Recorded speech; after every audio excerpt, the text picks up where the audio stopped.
The following program is rated MA and may contain themes that may not be appropriate for all viewers. Viewer discretion is advised.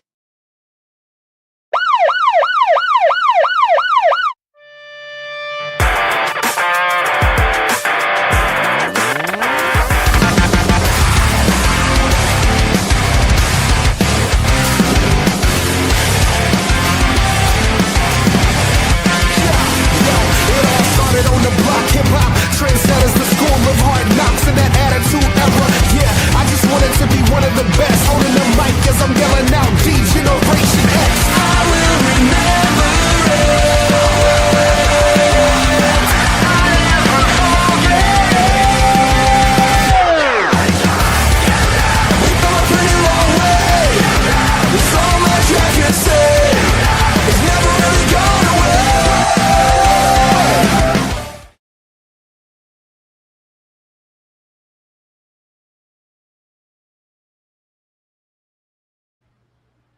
The Canadian Tire Center is where it is all happening tonight. Yes, are we a little bit later than the show actually started? We are. But nonetheless, we are here. We have a huge Raw that's going to be going on tonight. We got contract signings. We got semifinal matches happening. We just have so much that is going on tonight. I'm excited for this, and I'm excited to be here with these two guys right here. Yeah, this is just absolutely amazing. I'm happy to be here. We are thrilled to have you back on the program. I know the shoot job keeps you busy, and you can't always be here because of it, but we're welcome back. Thanks.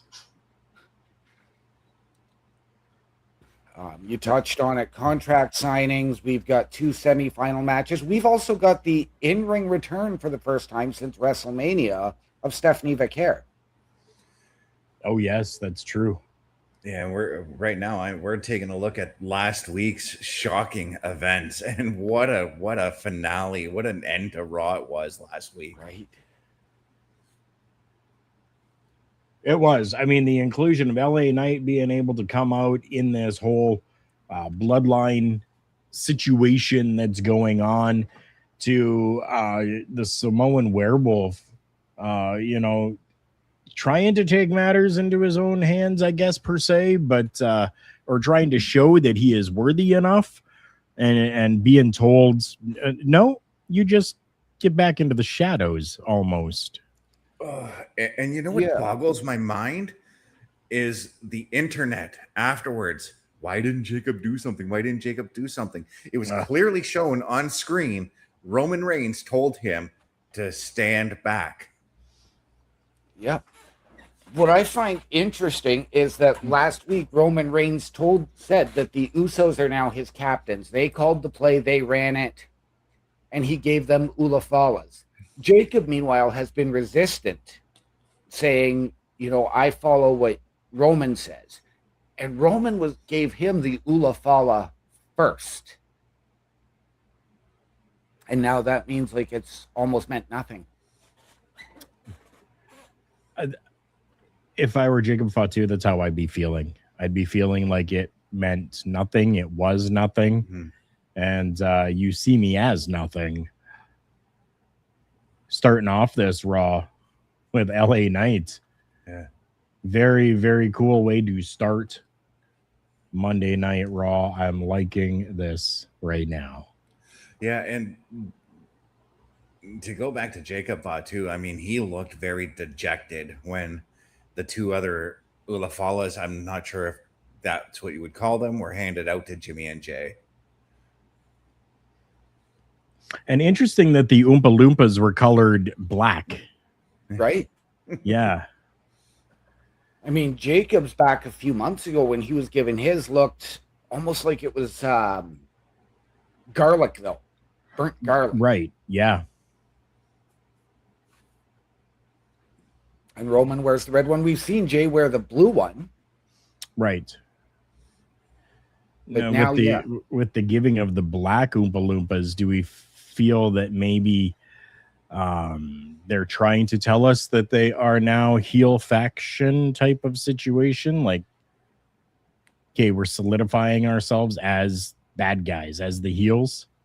You have to think so, but the crowd seems to dictate otherwise still with all three of them, and maybe that's just the overall organic respect that the three of them earned.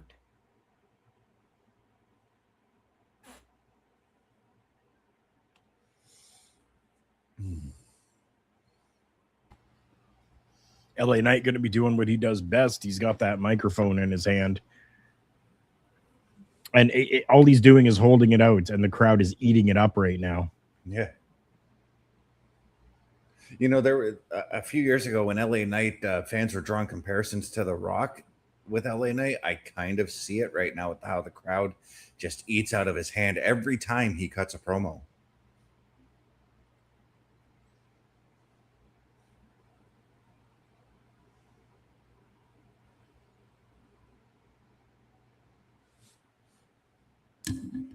Yes, Ottawa, Ontario, Canada. WWE is making their way back into Canada.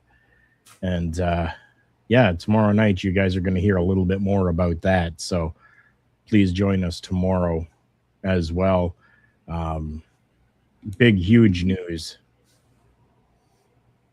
And I'm wondering what kind of news LA Knight has tonight.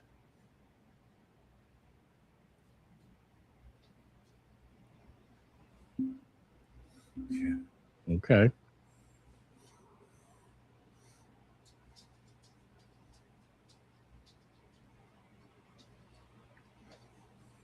Ooh. Oh.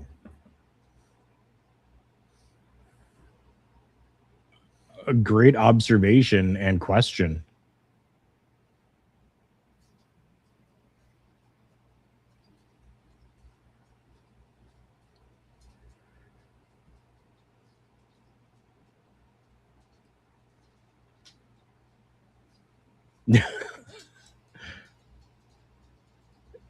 Yeah, he's still as perplexed as we are.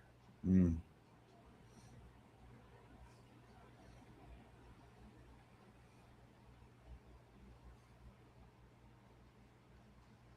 Not even had won a championship or anything right now, but the crowd telling him he deserves it. Right?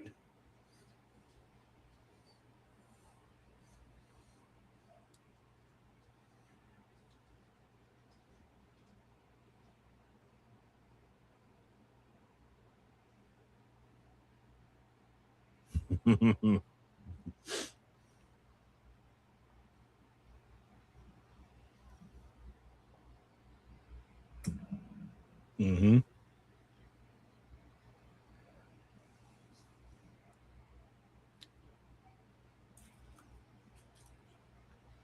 Wow.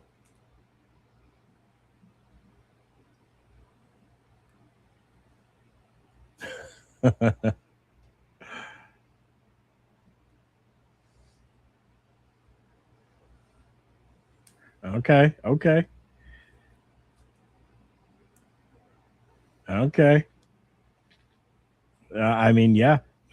What better way to know about the family than through Solo, right? Somebody else is got a microphone going, yeah. Oh.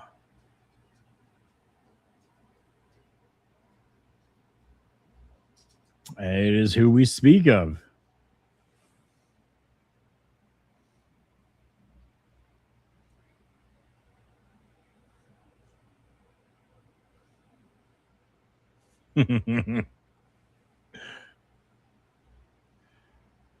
See, they really seem to be doing everything they can to try to make Solo the baby here.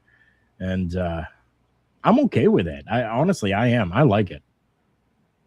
Yeah, I was always curious about how Solo would run as a babyface. And so far, out of the last few weeks, from what I'm seeing from Solo, I'm really enjoying it. I'm enjoying the slight little comedic tones that there are. Mm-hmm. But it's not over the top. It's not like a Danhausen R-Truth type of thing. It's more along the lines of how Rikishi was, because Rikishi would do comedy when he had to, but when it came down, when the bell rang, that's when it was time to get serious. True. Very, very true. Good comparison.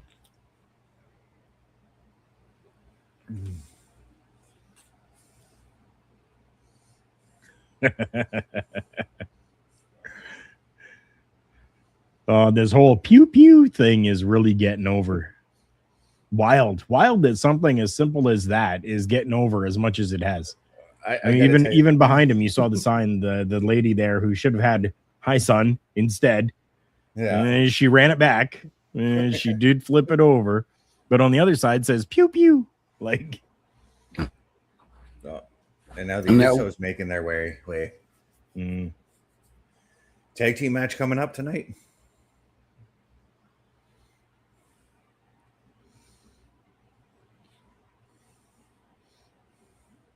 Where's Theodore Long when we need him? Oh, he's in MLW.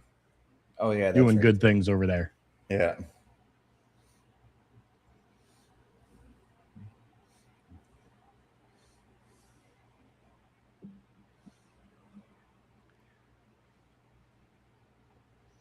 Yeah, the shirts are all black, the black and white. The Oompa Loompas around their neck, it's all black.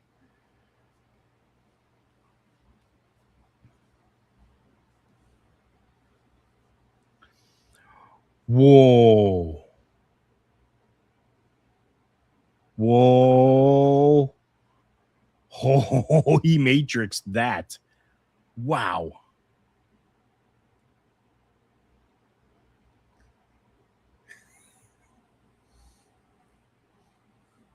Somewhere Keanu Reeves is smiling. Right. and that's just not a daily occurrence for Keanu, because every time I see him on screen or anything like that, he's got a smile on his face regardless. Yeah.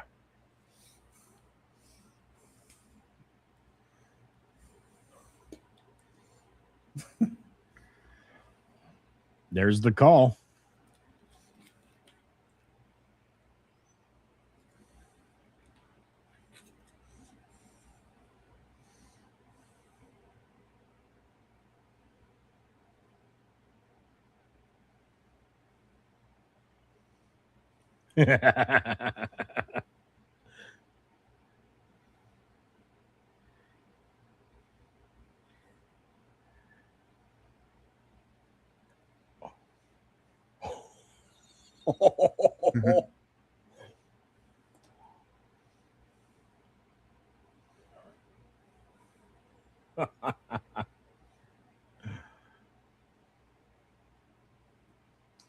Yeah, we're talking about, like these little catchphrases, these little things that are like really, the crowd's getting really into them. I wonder how well it would work if somebody were to at any time that they're being challenged, right, say, oh yeah, you know what, I'll accept that challenge, and then they go, somebody make it official, right? Yeah, I think that that's a little, just a little phrase, a little catchphrase that I think would definitely go over very well. And then you're going to have the crowd saying it too. And I think they could get into it. We've had to talk about WWE revamping the tag division. We know the Usos are focused away from the tag titles right now. With LA Knight and Solo doing this, you mentioned the pew getting over. Should we go to a team of LA Knight and Solo with L.A. Knight pew? I don't think so, because with LA Knight, the is what's over. Yeah. Right. And I honestly see this relationship with Solo and LA Knight probably wrapping up at War Games. It's possible, but that's still a few months away, is it not? Yeah. So definitely could run with this very, very nicely for a little bit of time and still make it something good. Yeah. Not that it isn't right now. Yeah. It's something that you can, like you can do it tonight, and then maybe next week they'd go their separate ways for a couple weeks, and then we return to it before War Games, Okay. But they still have their intersecting problems with the bloodline through that whole thing. Understandable. Yeah. But tonight's semifinal matches in the tournament, I think I'm saying it. Those two are going to be the matches of the night, guaranteed. Yeah. Unless Chad Gable has a match tonight. Yeah. Yeah. And I did ask this last night. Like, if they're not booking this tournament to go to Penta and Fenix in the finals, what are they doing? Unless they want to have Parka, who is the only AAA representation to have made it past the first round. True. Well, actually, all four of them are AAA representation. They've all four been on AAA for the last several weeks. Right, but the other three are not typical mainstays. Yeah. Yeah. Oh, and look who's on our screen now. Miss La Stephanie Primera. Vaquer.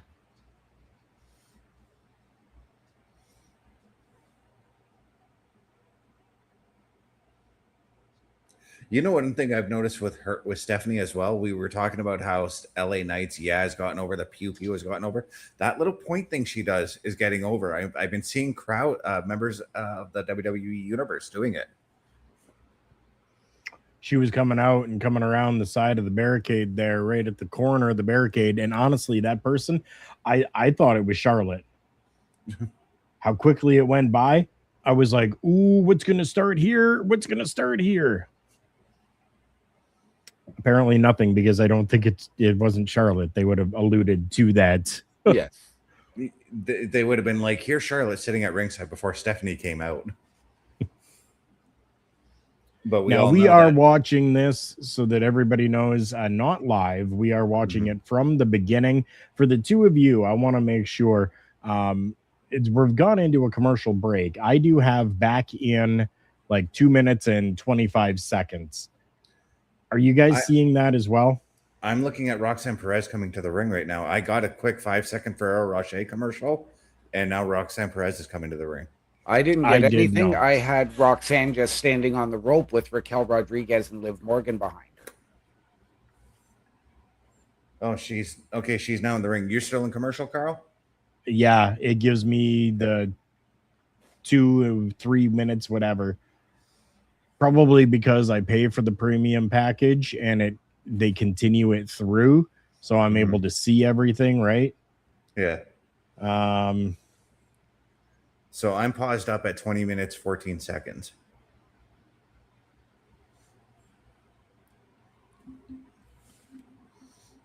All right. I'm good. Okay.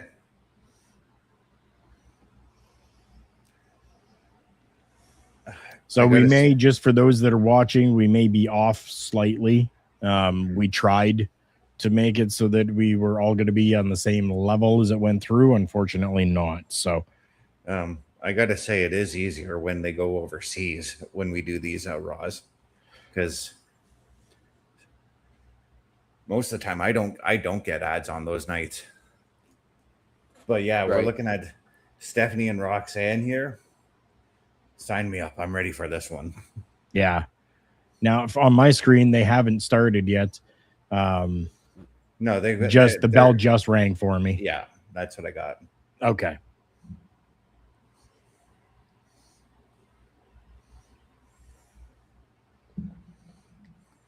Definitely can be frustrating when this happens. I understand. So I apologize to everybody.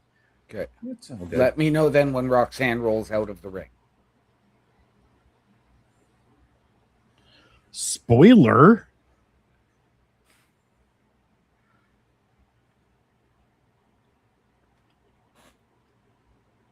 Now, hiding in the ropes or physically roll out, like roll out the bottom? Roll out the bottom. Okay.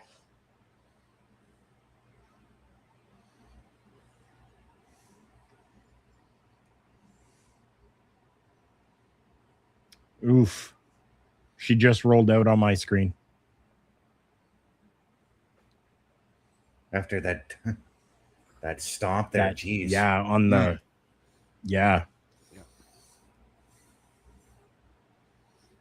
We know that Becky Lynch has had her issues as well with the Judgment Day since coming back. And I mean, really, it was with Becky Lynch that Liv Morgan really joined the Judgment Day. We know that she's probably going to get involved. Do we see a number one contenders match between Becky and Stephanie before we go to the potential triple threat?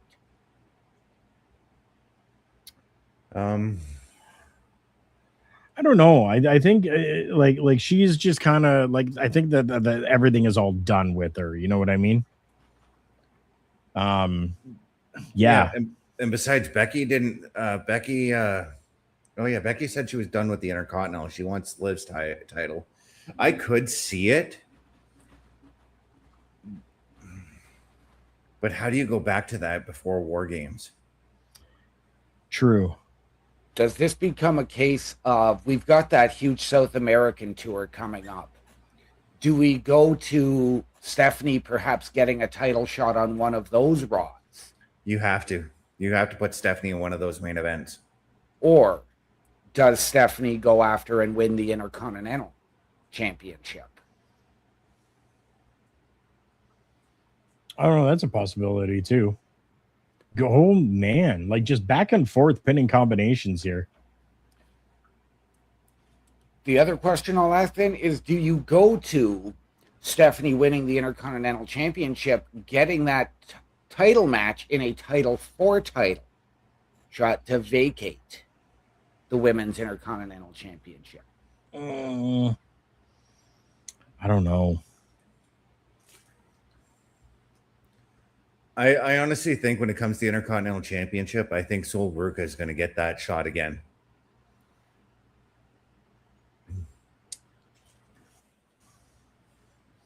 You do, yeah? You really think so? I get a feeling that we're getting, and I'm pairing at least 3 War Games participants on the babyface side. I think it's going to be Stephanie, Becky, and Sol Ruca. And just because she's participated in every single women's one, Io Sky is going to be involved as well somehow. Yeah.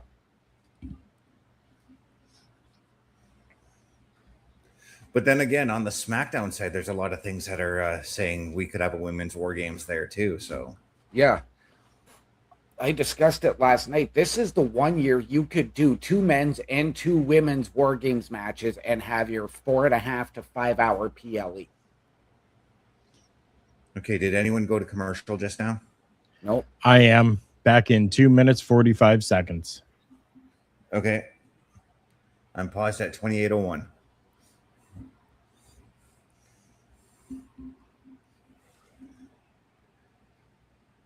But sorry, what were you saying, Wendy?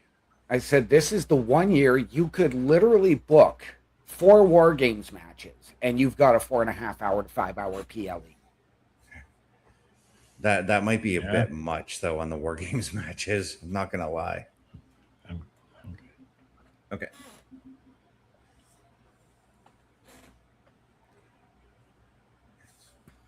I'm gonna go to this level too, and Carl, you're not gonna be happy with this one. But Stephanie or Becky dethrone Liv at Money in the Bank. Roxanne has won the Money in the Bank briefcase, goes out and cashes in, wins the title to keep it in the Judgment Day. Carl, he's just saying that because Roxanne is his girl and he wants your girl to lose. Is that really the final straw in the Judgment Day's back? And does that send Liv off the deep end, make Roxanne pure babyface now? I don't know. Would it send you off the deep end if you were given a pink slip? Yep. To all those that are in the chat, we thank you so much for being here with us. We have posted in the comments our Discord server. Please go ahead if you want, join their Discord. And yeah, we can connect that way. Man, the way Roxanne throws women into the turnbuckle head first like that, she goes full force for how small she is. Oh, yeah.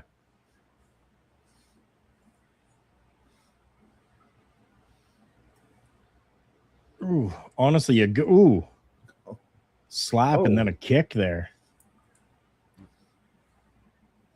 And Stephanie has a slight height advantage, but these women are very evenly matched up as far as size goes. Yeah, but the experience factor has to go to Stephanie for sure. Yeah. Definitely, yes, but you can't count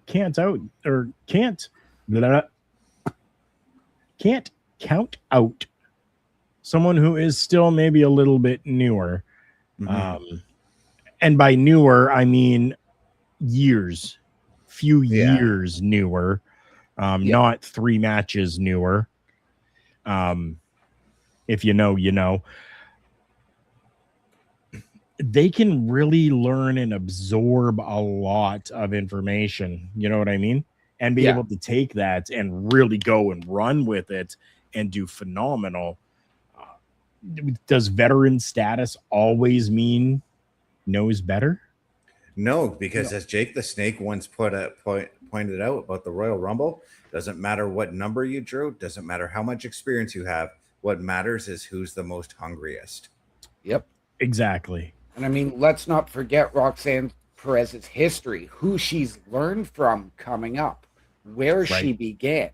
And then, of course, to join the Judgment Day when you have had a Finn Balor, a JD McDonough, Dom, Liv, and Raquel all to study under and learn from. Right. And her opponents, of course. Exactly. And let's face it, even though Roxanne has been wrestling heel, and typically we don't really see this, but she's got a never say die attitude, even as a heel. Yep. As later on tonight, a match that I'm pretty sure Carl is not looking forward to, but maybe just because he might get a little bit unalived, Big Cass is going to be taking on Javon Evans. Yeah, Javon Evans is no, thank you. Just no. Whoa. Oh, very close. That was. I'm watching the replay of that right now. Beautiful face buster, right? Gorgeous looking running knee. Yep. That's a match that Sasha, however you want to. Yeah. That's a match even I'm not looking forward to, though, because I don't want Big Cass coming in and taking on a scrawny little beanpole. You know what? I agree with you with that. But I think we need to get people reacquainted with Big Cass. Yeah, because if you look at it this way, sure, he was over in AEW, but there's a lot of part-time fans, I guess you can say, or just not the hardcore fans who don't know that Big Cass has been wrestling. So to them, he's been gone a decade. Oh.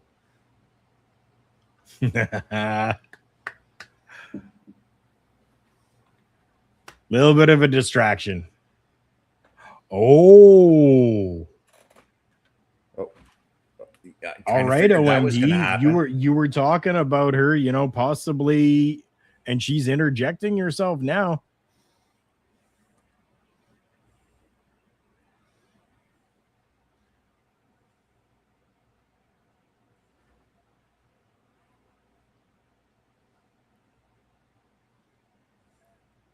I want to find that theme music.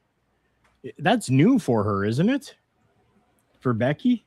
She's had it for a little while now, since even before her last vacation. Okay, maybe just because she's just coming back, I'm getting reacquainted with it. I'm not sure, but that is a band called the Wonder Years. Yeah, it was a band that Becky and Seth Rollins had specifically asked for her theme song. Yeah. Oh, wow. But you know what? I like the way they did that to end that match with Stephanie intercepting Raquel instead of Becky having to have eyes in the back of her head. True.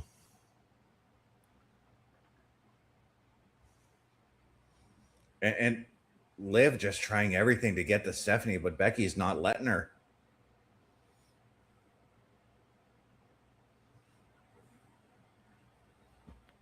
I like that it still ended up technically being a clean finish. Yeah. Because all Becky did was come out to set things right. Yeah.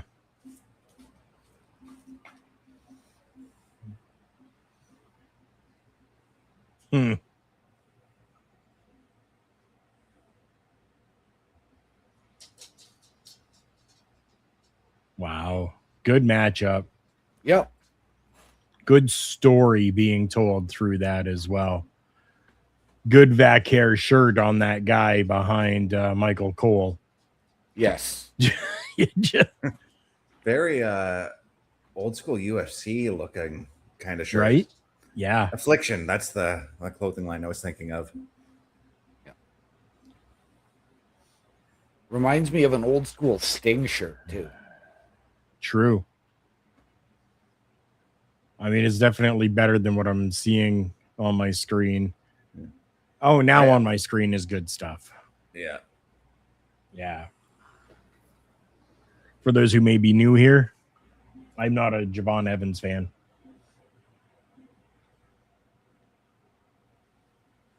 No, I am very vocal on it. Yeah.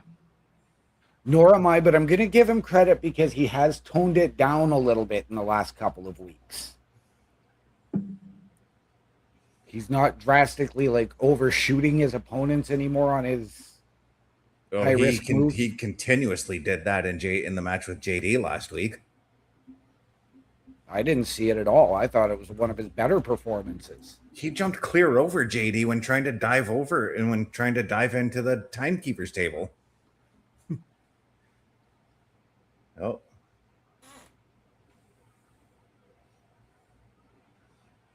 Oh.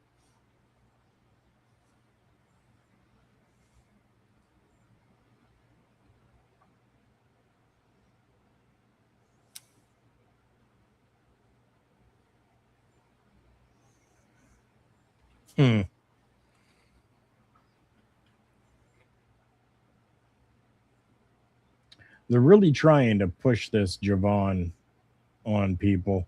Mm-hmm. Just let him cook on his own.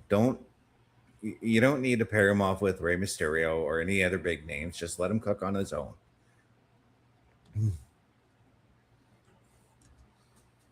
Because to me right now, it kind of feels like he's they're trying to put him as the new Kofi Kingston. Yeah.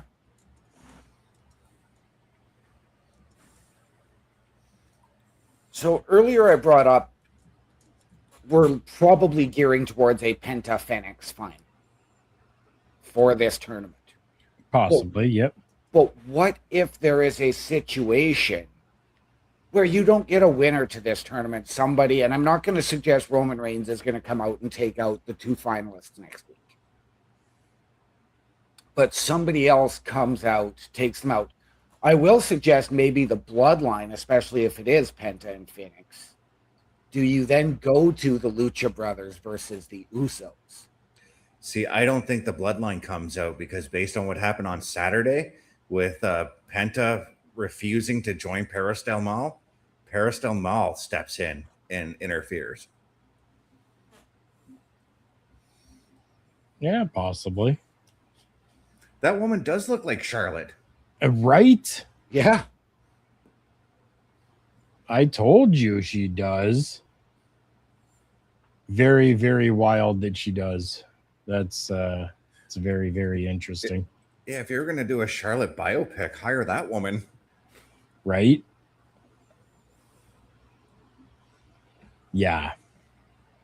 You know, there are times where people look the same, shows look the same, things just look the same, but every week we've got something different each and every day for you. Turnbuckle Studios and the Turnbuckle Affiliation Program bring you the week of streams. All times are in Eastern Time. Monday night, we are on call as the Raw Patrol is on duty at 8 p.m. Tuesday brings you the flagship show, Turnbuckle Talk, at 8:05 p.m. Wednesday, we play games with the PlayStation Showcase at 8 p.m. Thursdays, let us power your dreams with the Xbox Showcase at 9 p.m. Friday, we invite you to come for a ride with the SmackDown security detail at 8 p.m. The weekend brings you Saturday Night Gaming at 8 p.m. On Sunday, be sure to catch the Chris Parrish podcast at 12:15 p.m. And later in the day, the Locker Room presents Wrestling Recap delivers at 7 p.m. Always be aware that weekend shows can vary in times, as the PLE Patrol and other watch party streams are always a must-see. Be part of the shows and join the chat every day, and watch all of the latest episodes on turnbucklestudios.org/shows.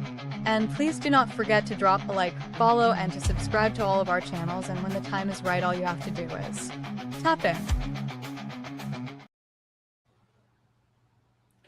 Ladies and gentlemen, turnbucklestudios.org is your home for the Turnbuckle Affiliation Program. Check out the banner above. And as you just saw, there is something for you each and every night of the week. Check them out under the shows section, but we want you to meet the team behind those shows. Mr. Best, myself, Bubba Duke, Logan Thompson, Chris Parrish, and the Godfather, Carl Carafel. Click on our individual links to get our socials so you can interact with us and watch our latest weekly live episodic programs. All of that and more, turnbucklestudios.org. This matchup already started, and I mean, I'm like, they're everywhere. Yeah.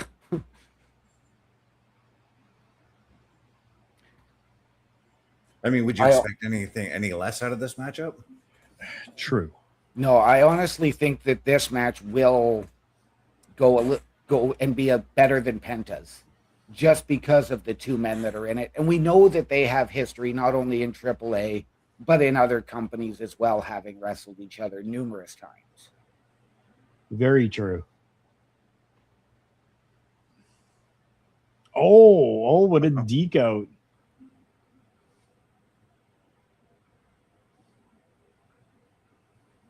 Man. Not even 5 minutes in, and I already said that this already has a strong contender for match of the night. Yeah.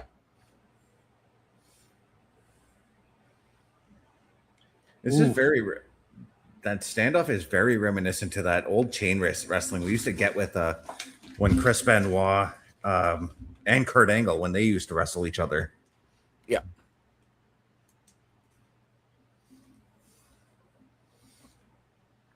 I'm kind of glad that spot's coming back, because it disappeared for a while. Wow.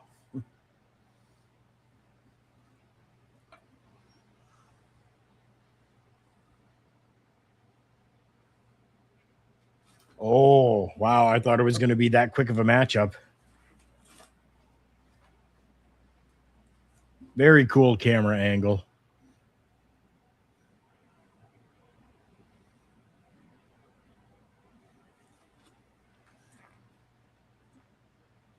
We're all off on where we are, I'm sure. So that's why we're not doing any play-by-play of what is actually going on. So I'm just in awe at what these two men are doing. Is there a situation where we could see one of tonight's two matches go to a time limit draw? I never thought about that. But then how would we, would they have to work again? No, I think you just then go to the winner of the next match, goes through to the final. Okay. Oh, I thought you were saying whoever advances to the finals for a second. So I've just gone back into a commercial again here. But This I mean, is an FYI, so this would be with Triple Mania coming up, and it's just around the corner. To get a rematch from this, if this match were to go to a time limit draw, would be incredible. True, it would. Okay, so my time is 45 minutes, 21 seconds, Carl. 45-21. Yeah. Well, interesting. That's pretty much right where I am. But it's telling me back in 250.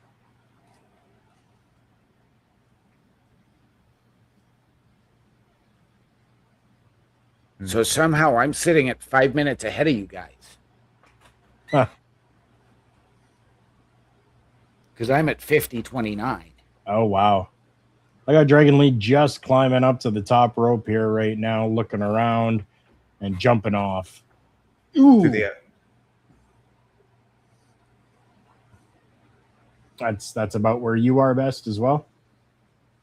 Was he diving to the outside? No. Oh.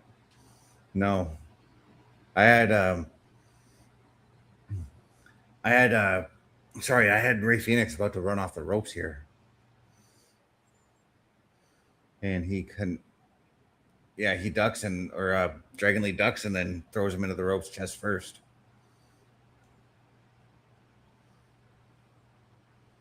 And now Dragon Lee's about to dive to the outside.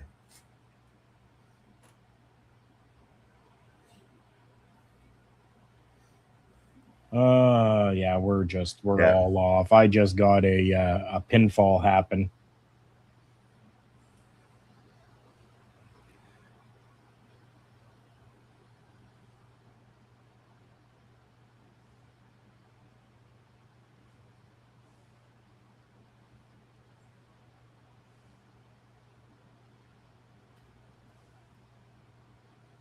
Now they're both trading slaps in the ring.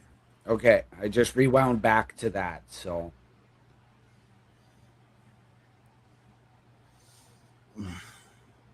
Sorry about this, folks.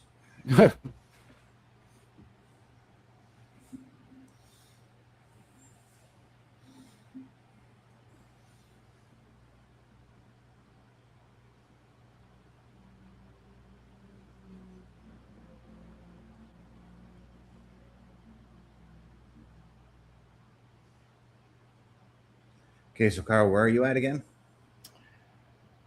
I got them trading punches back and forth right now, forearms. And they both just kicked each other with a double down now.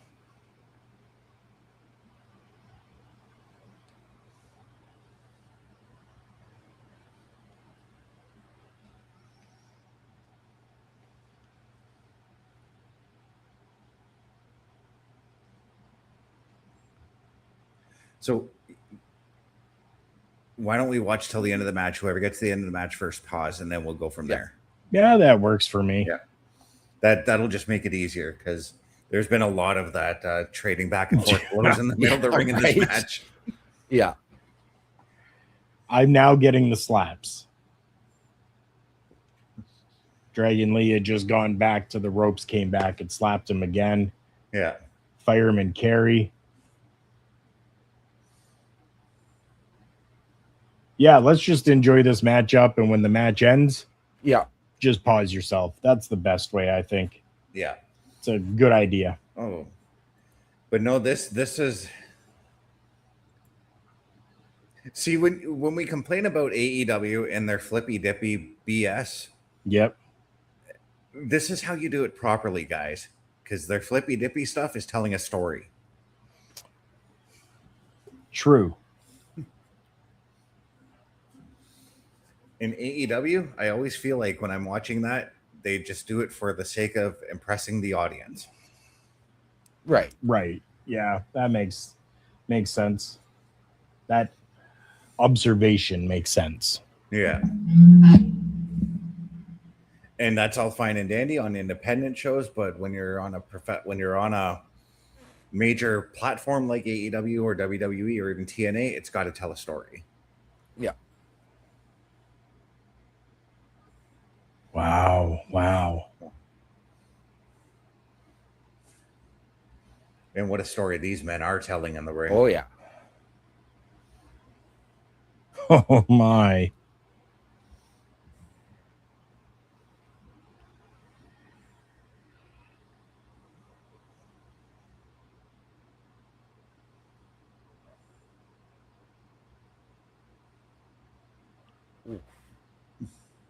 They talk about the urgency, of each one of these guys wanting to win this matchup. Like, of course there's going to be some urgency. Yeah. I mean, everything these guys have ever worked for is on the line in this tournament, basically. Yeah. Right?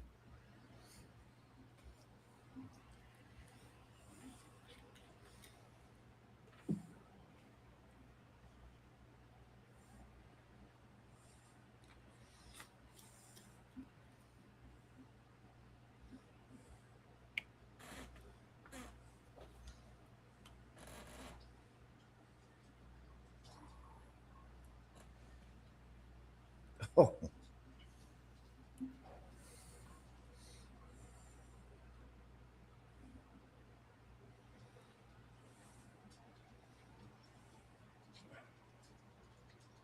Oh.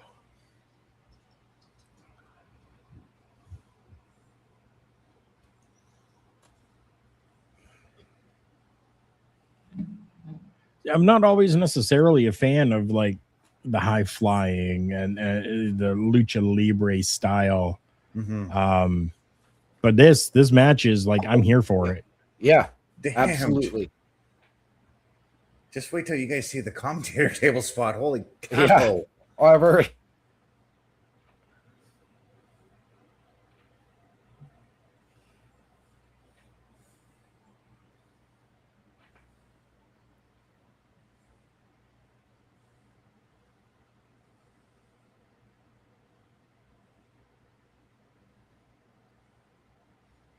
And honestly, I know you're not a fan of the Lucha Libre style, Carl, but when Juventud comes through here with the CWE, I feel so blessed to watch him wrestle his lucha style here. Oh, for sure. Yeah. Yeah, I mean, Carl and I saw Psychosis. Wow. Sorry, I just saw the cannonball. Yeah, that was insane, wasn't it?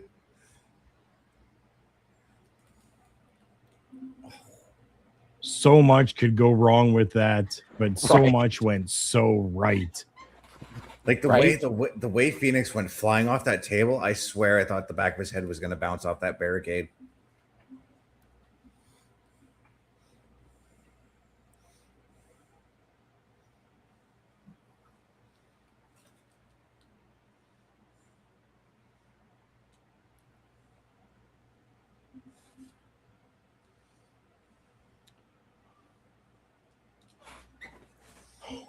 Oh.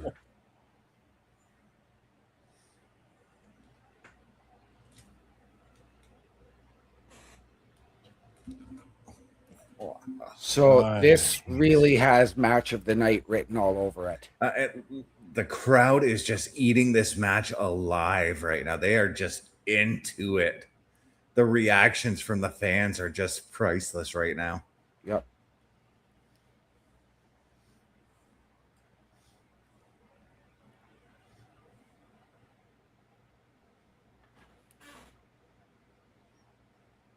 What a wild brainbuster that was. Okay. And I just got the finish, so I'm paused.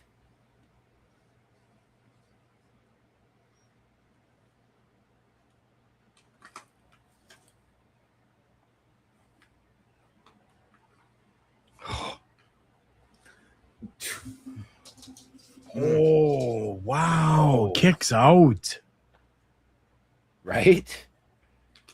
I swear, I feel like the wrestlers these days have finally gone to the Kurt Angle school of kicking out at 2.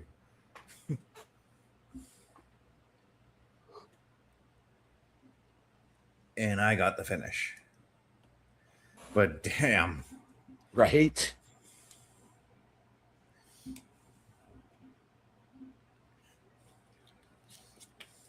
Another kick out. But that reaction, the reaction from the crowd, priceless. Yeah. Those are the fans that are going to go home and they're going to go to YouTube and they're going to turn on AAA and they're going to want to watch AAA if they're not already watching it.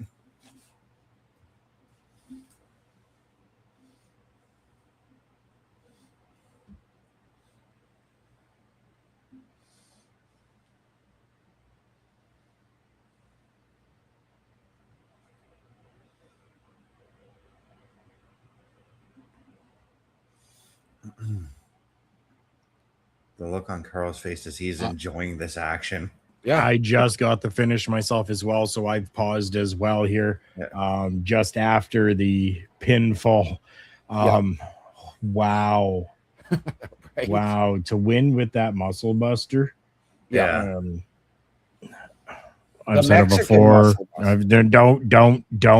Don't. We had this discussion last week, OMD. You weren't here. We're calling it the muscle buster. Let's all hit play. Yeah. Wow. What a matchup. Yeah. Wait. Okay. We're talking about doppelgangers in the crowd. I swear I just saw somebody who looks like Bill Murray in the crowd.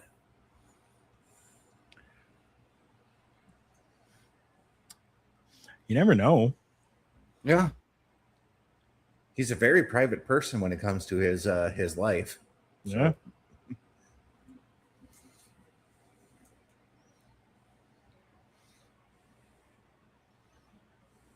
That cutter was pretty cool. Oh, yeah. Oh, that muscle buster. I'm just getting that replay. Spin, and down.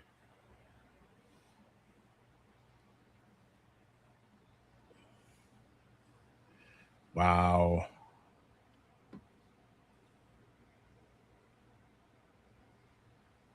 Penta and Parka, they've got a lot to live up to. Oh, yes. But they will do just as well. I guarantee it. Oh, for sure. And the sign of respect, that's the thing I love about our sport. And yes, it is a sport, people.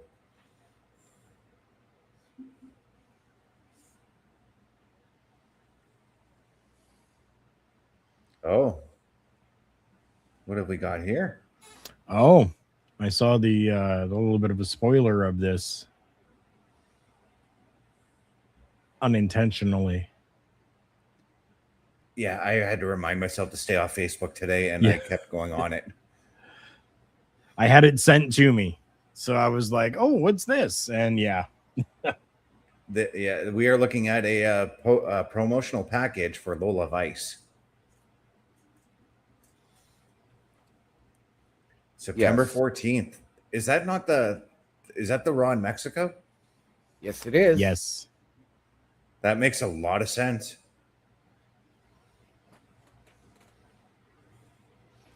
Up next is the contract signing. Now, Adam Pearce put it out last night that he is going to be hosting this to get pen on paper. I think the only person who should be doing this contract signing is Paul Heyman. I think you're going to need an army of security out there. I think Paul Heyman is the one guy who's going to keep these two to sign the contract, because he already told Bron last week, you take one more step towards Olba, you take a step further from me. I've got commercial right now, 1 of 3. As do I. Okay. I got some commercials going on here too as well. So I got about a minute and a half of commercials left. I got 2.5 myself. Yep. Okay. So I'm going to pause it right there. And then, let's show you guys another little something. Maybe a little bit of merchandise. The Turnbuckle Studios store is open for you 24 hours a day, 7 days a week. Get the merch and represent the best from the shows you watch on a weekly basis. Multiple styles to choose from with over 10 products available. Don't get left out and pick up all your favorites today. Find us at turnbucklestudios.org. Once again, ladies and gentlemen, turnbucklestudios.org, as seen above, is your home for the Turnbuckle Affiliation Program. And we ask that you please check out our shop. It is powered by redbubble.com and is 100% safe and secure. Support your favorite shows and your favorite podcasters. Wear what we wear. All of the proceeds come back into our studios to bring you a better experience. And when you make that purchase, tag us on the socials, let us know what you bought, show us, and we will give you a shout out live on air during one or more of our weekly programs. All of that and more, turnbucklestudios.org. As I see Penta getting ready, and he's got some nice red, white, and black colors going on right now. Hey, look, so does Parka.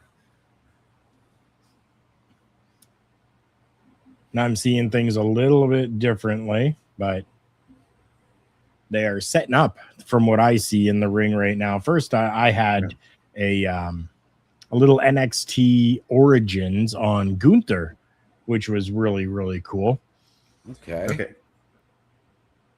Let me know when you've got Adam Pearce standing in the ring then, Carl. I've got Adam Pearce with someone else standing in the ring right now. Yeah. Oh, Heyman. Yes. So, well, OMD still got his wish. Paul Heyman's out there. I did. But it makes sense that Pearce is out there because he is the authority figure in this situation. And it's something I've always thought about when doing these contract signings. I think you have to have the authority figure out there regardless of who it is. It's something we used to see. It's something we used to see all the time with contract signings in the late 80s, early 90s.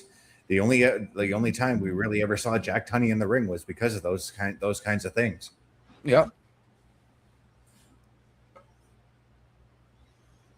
Otherwise, we'd see him in his office if he had to make a decision. Yes. Does anybody else have Oba Femi making his entrance yet? Yes. Yeah, the light show just went black for me. Okay. And now the light and the silhouette. Yeah. Okay. What a way to do that, right? Like with that shadow. Yeah. Just wild. Was that silhouette cast over the entire Canadian Tire Center building? Looked like it, eh? Yeah, that shadow definitely was. That is brilliant camera work, in my opinion.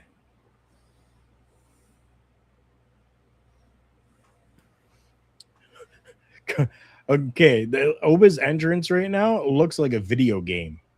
Right? It does. Pretty wild.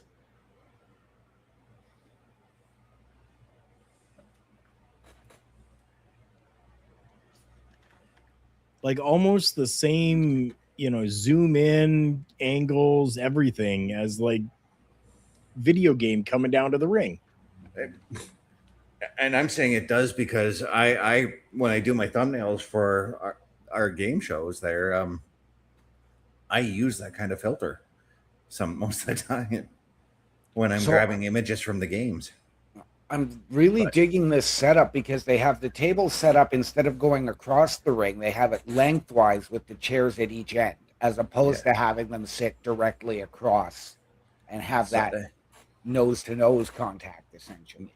That table's still going to get flipped, or somebody's still going to go through it, though.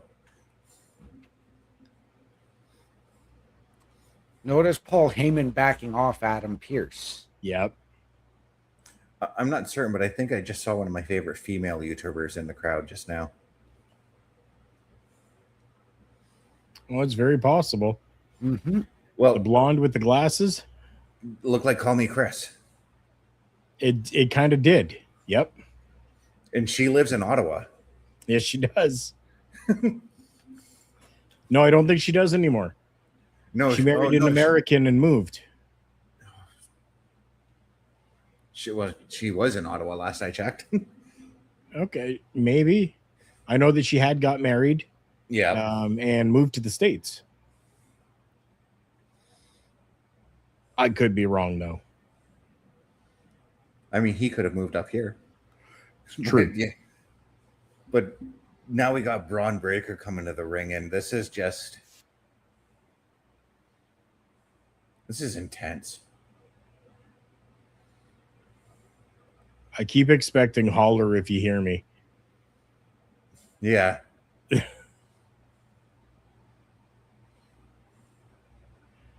Which, I mean, it's his uncle. I get it, but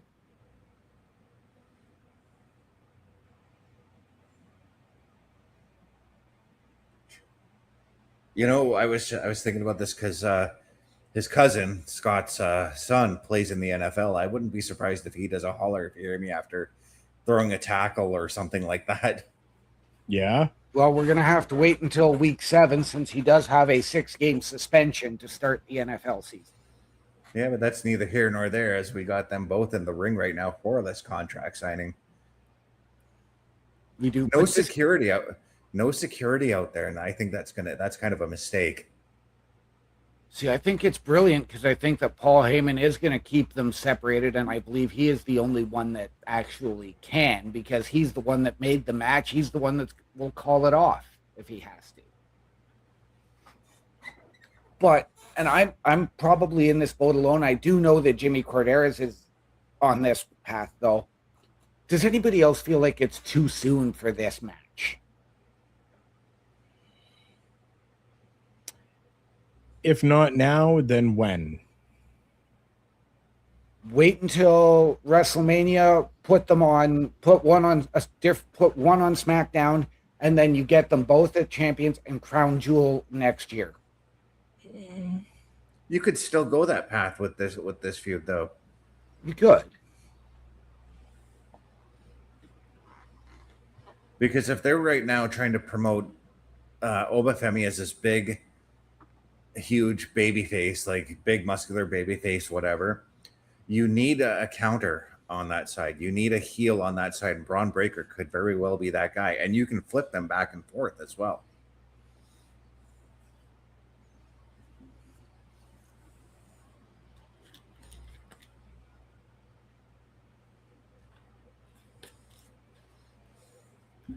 It's a good promo happening right now. I'm liking this.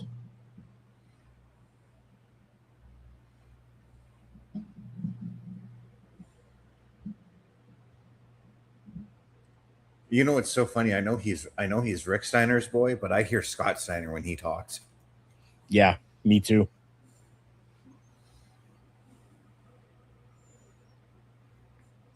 But I do see Rick's charisma in Braun.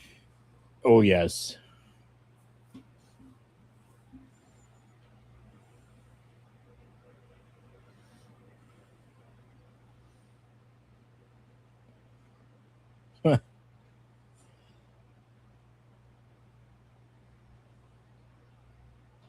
Oh, but it just looks like he's bored. Yeah, he's just got this look like, is that enough? Is that really what you're going to tell me?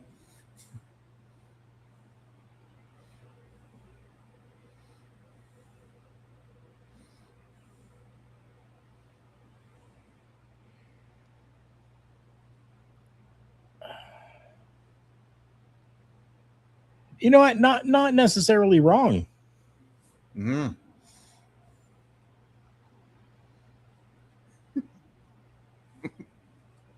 Angry orange man.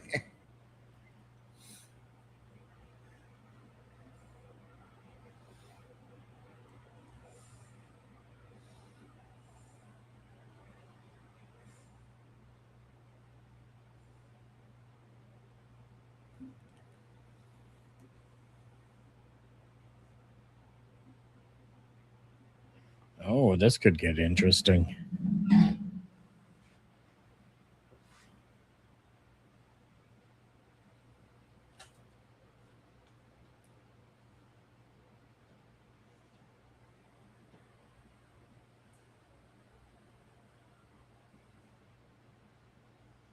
Hmm.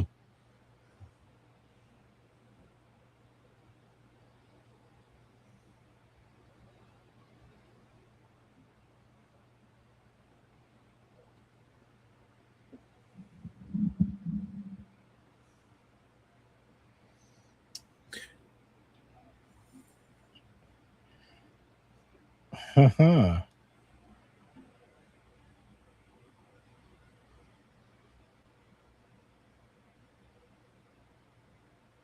Oh, wow. He is pointing out some truths here.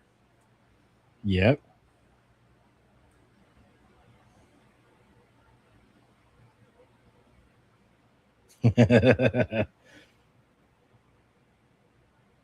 Talking about the dogs barking. Yeah. Good little inclusion in there. Yeah.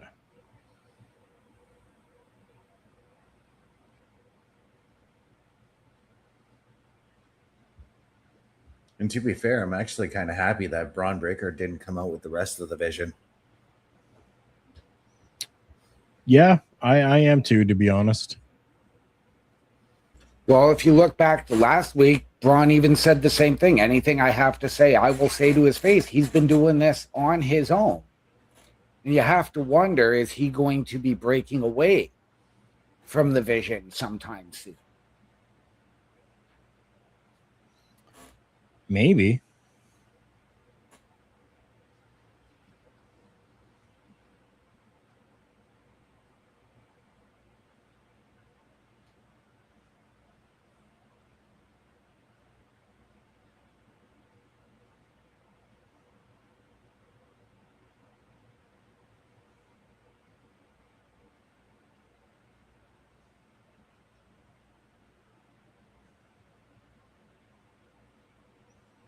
Oh, wow.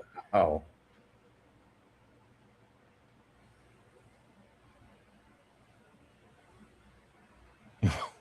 Oh, the intensity there. I was going to ask, when is this match set to take place? But the image on the contract gave me the answer.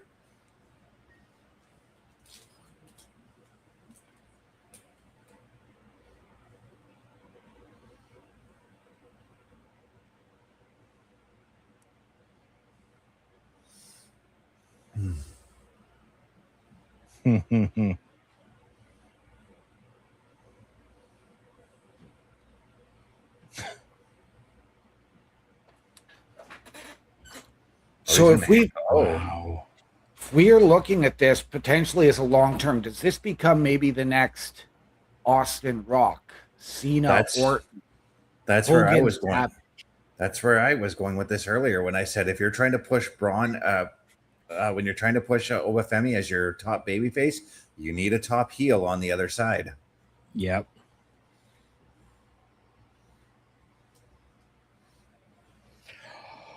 Oh, wow.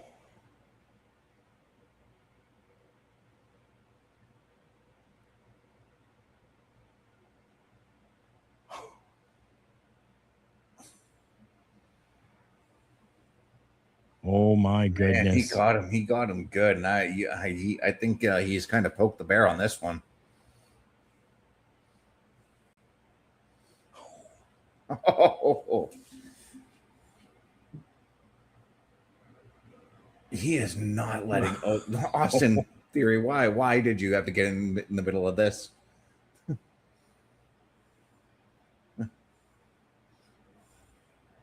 I'm just getting Theory coming into the ring.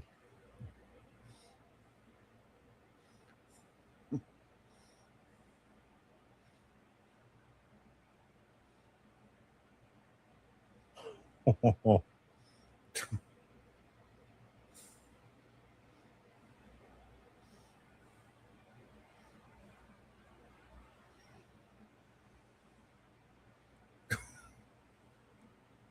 Wow. Okay. Just spear didn't work. Yeah, hard to the outside.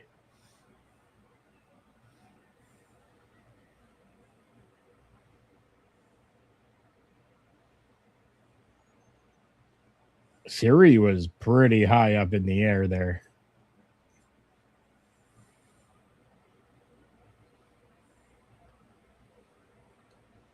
Yeah, that was Oba standing at the 3-point line and throwing Austin Theory into the table, representing the net there, basically.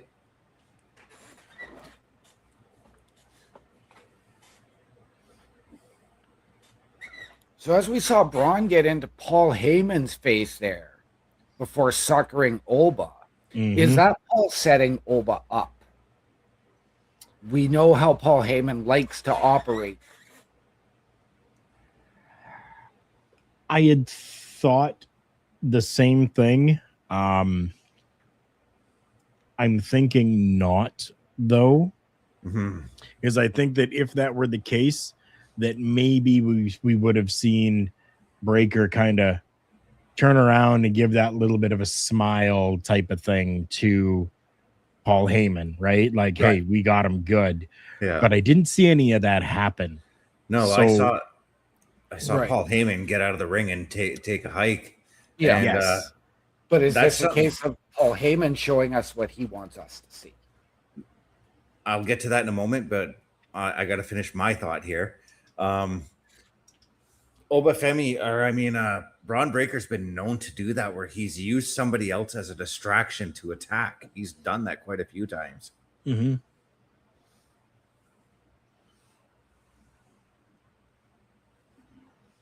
He has, but like I said, I think that it would definitely be a Breaker, turning around and giving Joe, shut your ass up. Okay, I'm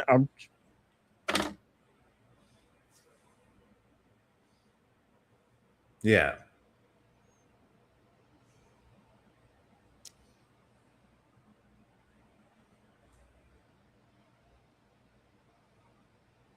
I'm not afraid of very many people, and I'm not afraid of Jacob Fatu, but that set me straight. That authoritative out there, that set me straight. Okay.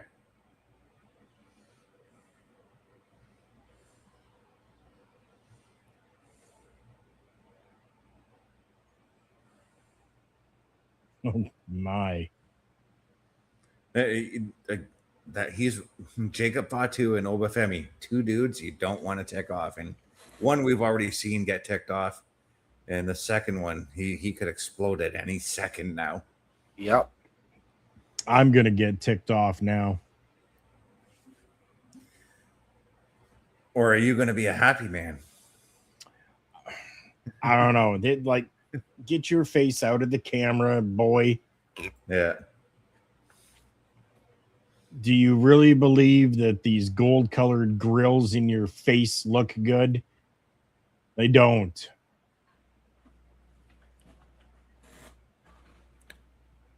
So I've got to ask, because I noticed this last week, I'm noticing it again tonight. What is this code raw that is going on? A commercial. I asked that last week too. Yeah. No idea, to be honest. It's very, very weird. It just all of a sudden started showing up.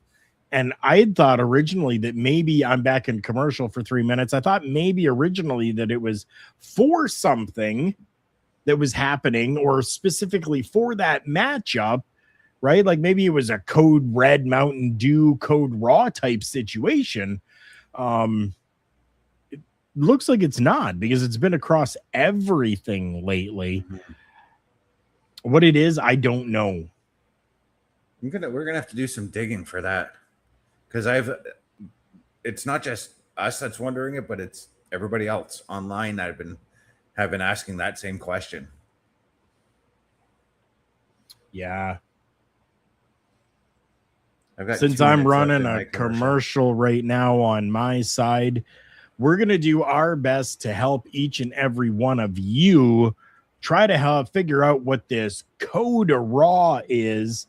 But if you have got any information on it, well, here's a way that you can help us, that we can help you. A Turnbuckle affiliation program is looking for more people. If you have passion level for pro wrestling, sports, video games, or something else, then Turnbuckle Studios is the place to be. If you have ever wanted to pursue content creation and want to join our team, then we would love to have you. Check out turnbucklestudios.org or contact us by email today, because your future is now, and we want you to tap in.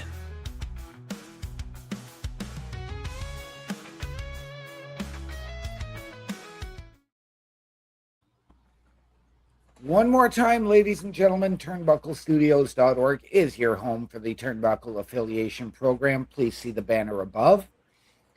And if you have ever wanted your break in podcasting, content creation, or to help us out behind the scenes, hit the join button. Send us your credentials via email. Tell us how you feel you can help us, how you believe we can help you. We will sit down as a collective and find the right fit. All of that and so much more, turnbucklestudios.org. Okay, so right now I've got the lights for Big Cass starting off here. Oh, yeah, Okay. That's where I am as well. Yeah. Ooh, I love the camera angle for Cass coming out. Way to showcase his height with that low angle shot. Yeah, the feet first and then just the slight pan up like that. That was pretty cool. That's chef's kiss on that shot again. I got a feeling that might be Stu behind that.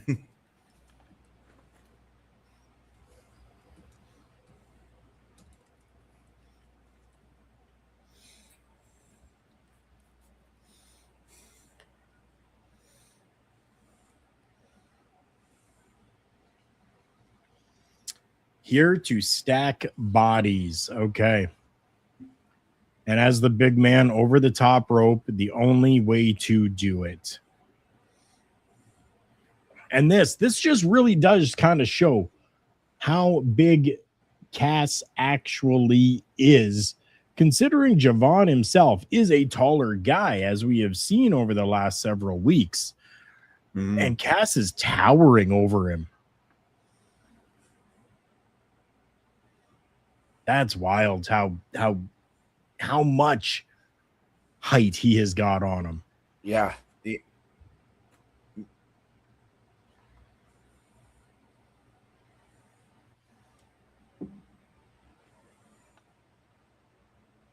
Now, I didn't get a chance to watch Cass wrestle in the AEW as Big Bill. Is he kind of wearing the same gear he wore there? Or Yeah.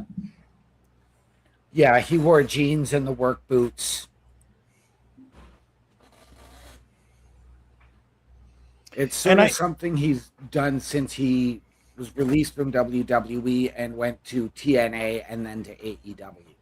Yeah, that's I was gonna say the same thing. Like, since he's left, that's essentially been it. And I'm okay with him coming back to this because, well, this is how everyone on the outside of the WWE bubble really knows him. So to bring him in and to change him, well, you're gonna start to alienate other people when you don't necessarily need to. Yeah. And I'm going to be honest, as I'm glad they haven't had him on the mic using SAWFT. Yet. Yeah. Yeah. I do get a feeling at some point we're going to see a nostalgia act with that. Maybe when you flip Cass babyface at some point, it'll happen. Could be. While this matchup is happening, we want to give a huge thank you to each and every one of you that are watching. If you're watching live, please make sure that you are commenting along with us as well. We love to have that interaction with our fans. And if you're watching us afterwards, well, we'll play the commercial again for you at some point to let you know when we have shows scheduled and when we are live so that you can join us as we go live. Big Cass, those eyes on him. Wow, I'm going back into a commercial break here now. But for me, I do believe that the matchup is continuing on. I came out of a very, very short commercial break. Okay.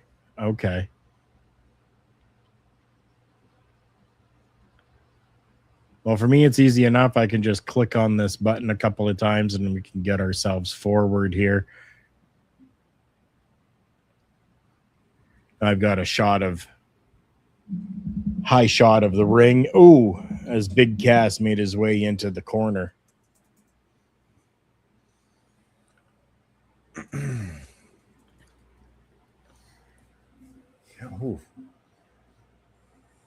You know, that used to frighten me a little bit back when we had the metal the metal round posts that were there.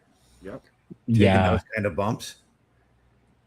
But even so, even with that metal grating on that top, that's still kind of a head injuries scare me in general. So okay, I have Javon Evans doing his best AJ Lee impersonation. He's skipping? He did, yep. Oh.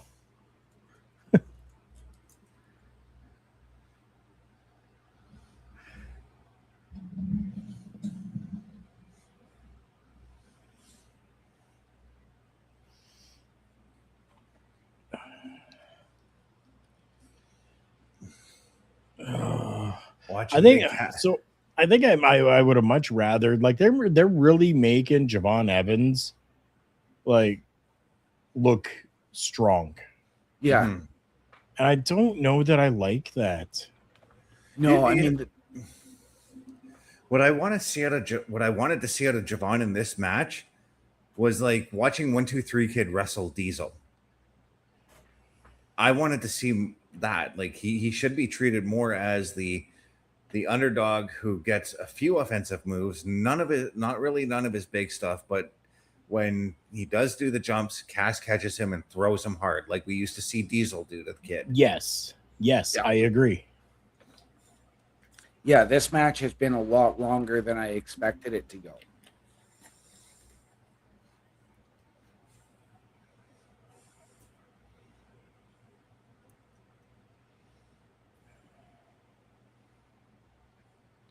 Again, I'm just not a Javon Evans fan, so anything that's happening is probably not going to be in my wheelhouse, unfortunately.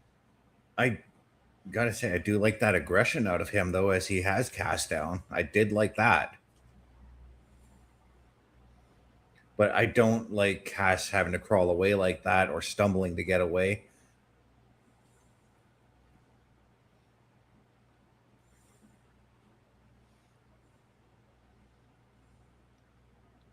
Okay, but I just got the finish.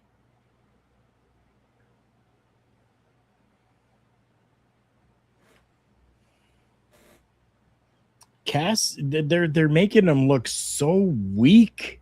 Right? You're supposed to... Like, this is how you promote a returning monster or even a new monster. You give him a dominant run and you have him like he should be obliterating Javon Evans. Depending on what the final result was, then, you know, if you had Javon steal a win or something like that, you completely discredit Big Cass upon his return. Right. I just got the finish. Yeah, so did I. Okay, I'm going to keep playing. I like that Cass won this matchup, as I believe he should have. I think that this matchup went too long, and they're trying to do too much to make Javon look big. And he's just not. I don't believe anything from Javon Evans. No. That's the problem. And it's like I said, going back to my 1-2-3 Kid impersonation, in those matches, there were Dom and JD are beating up on Javon Evans right now. Okay, well, that has to do with that jump attack that Javon gave them in the back earlier tonight. Oh yeah, of course. And I'm for this. I like this. Beat the guy down. Both. And not to mention the victory he got over JD last week. Yep.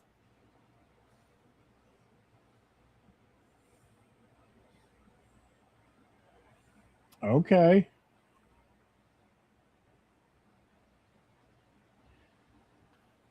See, I'm very different when it comes to the world of professional wrestling, where you're supposed to be cheering this guy and he's supposed to be the baby and all happy. I'm just not. No, I need a little bit more of that realism. And I'm with you, Carl. I really am. So, I mean, we know that Canada is often referred to as Bizarro World because we often cheer the heels over the baby faces. True. But no, Javon needs to really settle down. Now, his dive over the barricade, really, he kept that under control and very measured tonight. And I'm going to give him some credit. I mean, Carl and I were a part of the crowd where Bizarro World originated. So. Yeah. I mean, I won't disagree with you, OM Dynamic. It was a good spot. He did it very well. Just doesn't mean he's won me over yet, but this right now is winning me over. This promo that's happening, this backstage segment, yes. Soul, we see Soul with that probably something that you can buy on the shop, that WWE pendant around her neck, which is now just below her shirt. but it was very prominent when she first came out. The Genius of the Sky, I'm still, everybody knows how I feel about her. Yeah. Just no thank you. But yeah. Tatum? Oh. That wasn't Tatum. That was Lyra. Yeah. Yes, sorry, Lyra. Yes. They look the same. Like Yeah.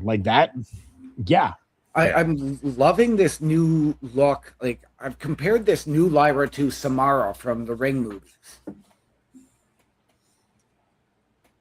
Okay, I can see it.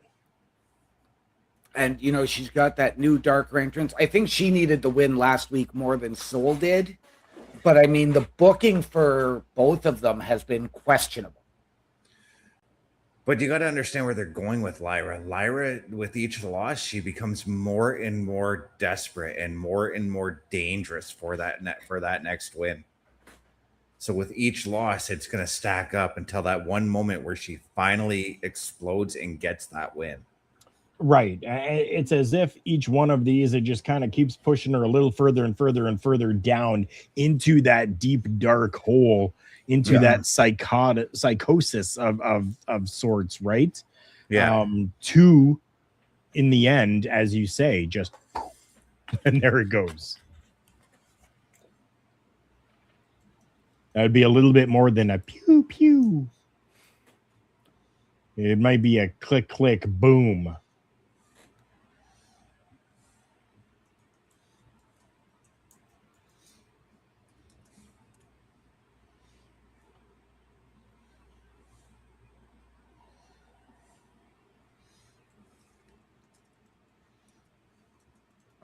Okay, now I am getting something about Mr. T as a Netflix documentary appears to be coming out for him.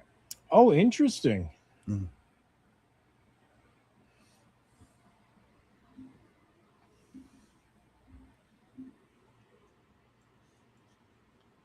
I mean, I would definitely watch it, to be honest. Yeah. You know what? I'm not going to lie. I've been craving to watch some A-Team lately. Yep, September 8th. September 8th, the Mr. T. Okay.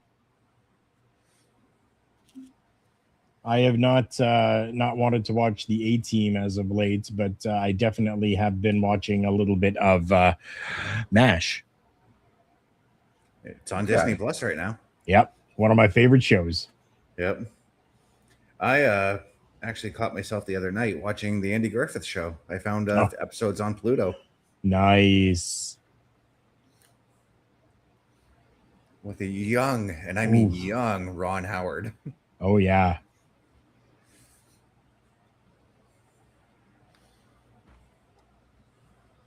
We're in for another great match here. It's already going on. It's already started. It's going. Yes, it is. It started off with a couple of quick catch-can attempted roll-ups. Yep.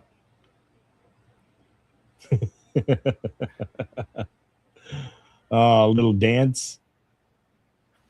Penta didn't respond with any dance, though. We didn't get ourselves a little dance off. No, we did not. Ooh.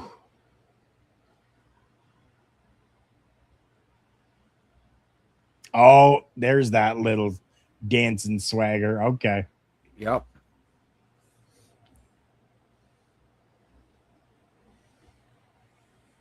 And this is why I love La Parka.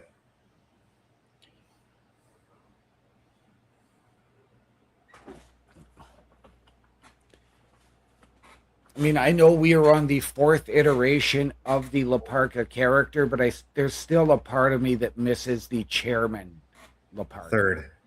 This is the 3rd version of La Parka.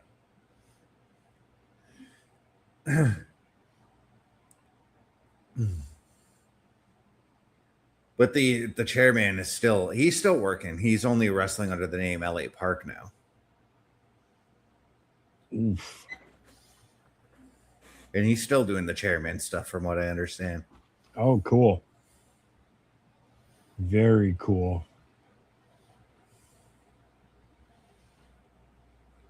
But this La Parka, holy, He's taken the gimmick and then just shot to the moon with it. Yeah. But still embodying La Parka. Exactly. Yeah.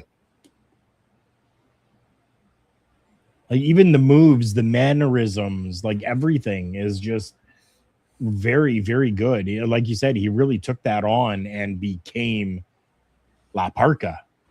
Yeah. Which awesome. Very, very cool with that.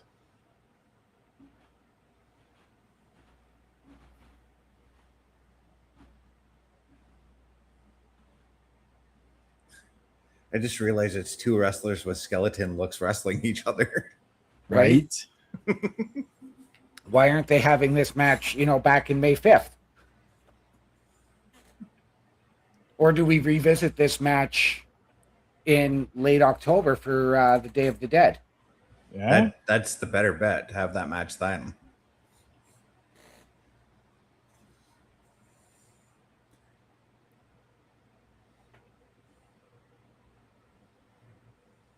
Right there. Did you guys see that? He was in the corner, and then Penta went for that kick, and he moved and then came back again. Like that's holy.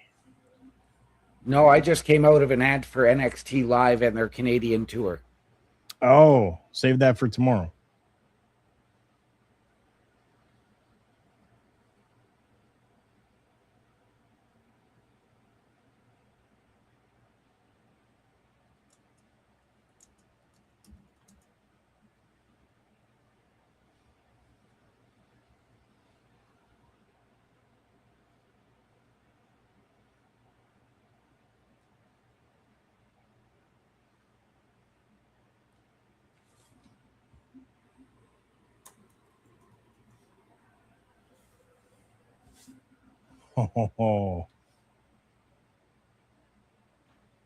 Oh man.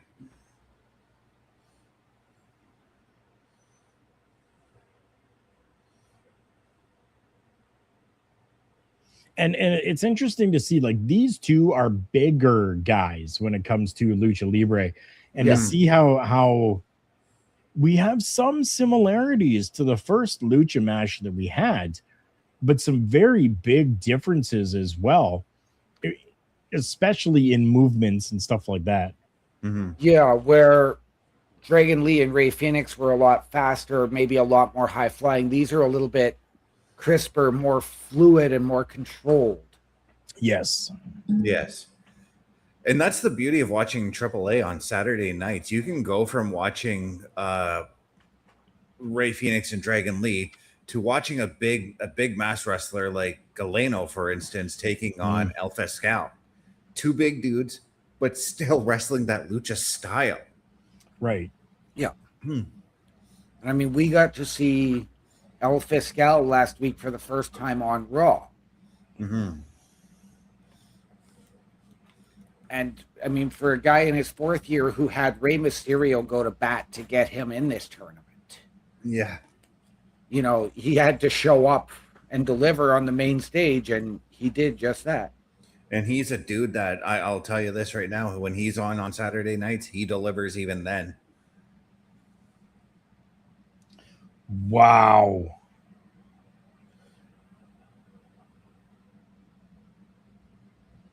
Ho.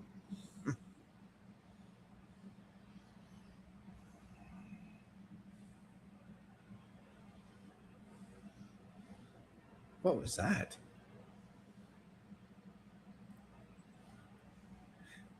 And that's the one thing about AAA wrestling too. It leaves me thinking, what was that? If it's a move I've never seen before.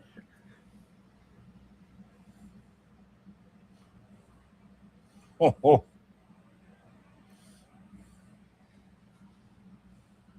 Okay, I just got the finish, so I'll wait for you guys. Whew. Just got the Spanish fly. What a way to finish. Yeah, I just had the Spanish fly there myself. So I gotta say this: the Spanish fly is a bit overused, in my opinion. I understand that. Oh, while you wait for these guys to get to the finish, you know it's not overused? Our YouTube channel and all these places where you can find us every day of the Turnbuckle Studios and the Turnbuckle Affiliation Program bring you the week of streams. All times are in Eastern Time. Monday night, we are on call as the Raw Patrol is on duty at 8 p.m.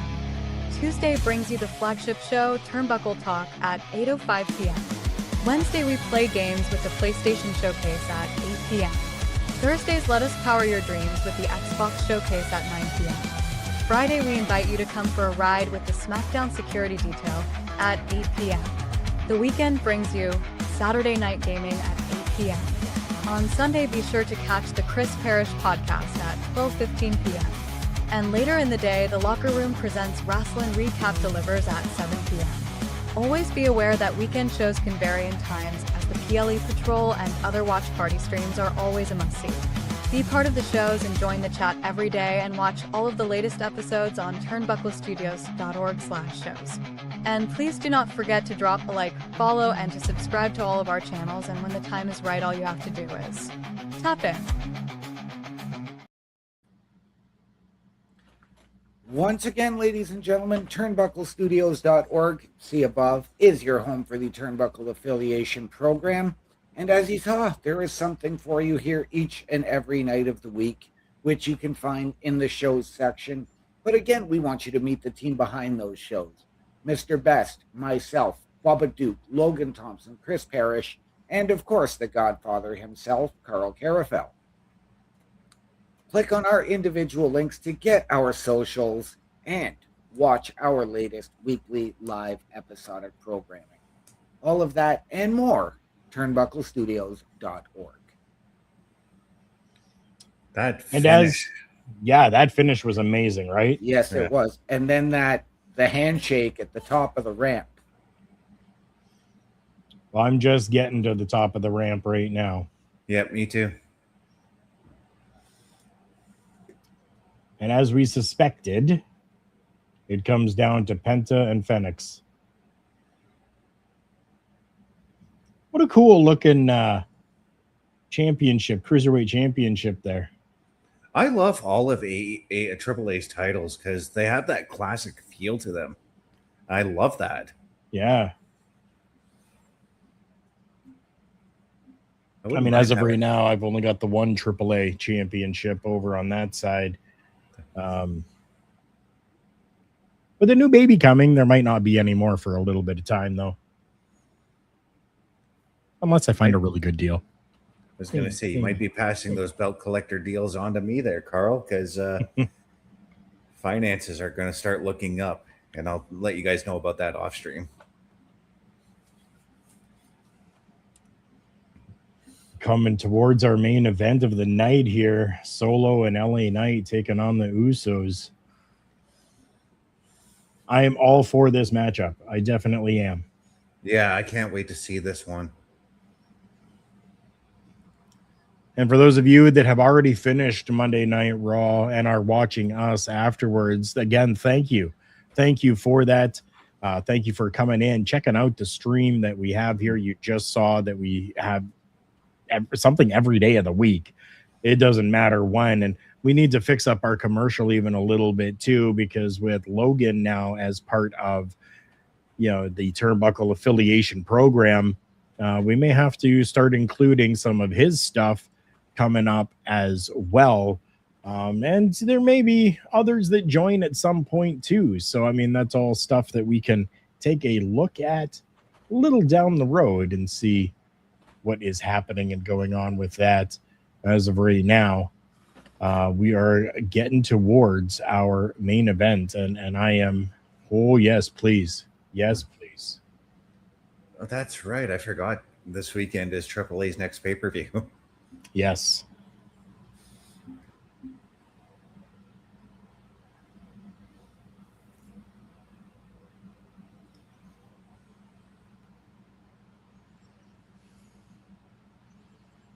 I'm seeing a promo package for Zilla Fatu right now. Oh, interesting. Yeah. Like very, very, very cool that they're doing something like this. I think it was included as part of the package for this coming Sunday, which has a AAA event at noon and NXT Heatwave, both from Edinburgh, Texas. Yeah.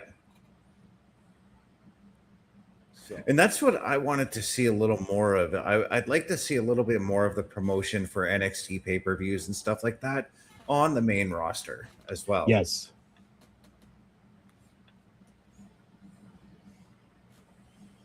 Our Intercontinental Champion with Scrap Daddy. Oh.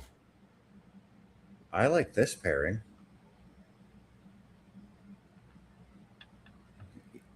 I can get behind this. Ethan Page and Chad Gable.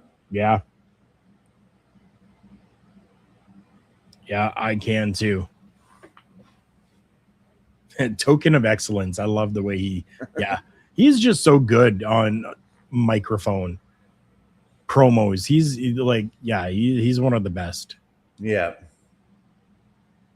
And Ethan Page has got that smarmy look that you want to boo this guy. Yep.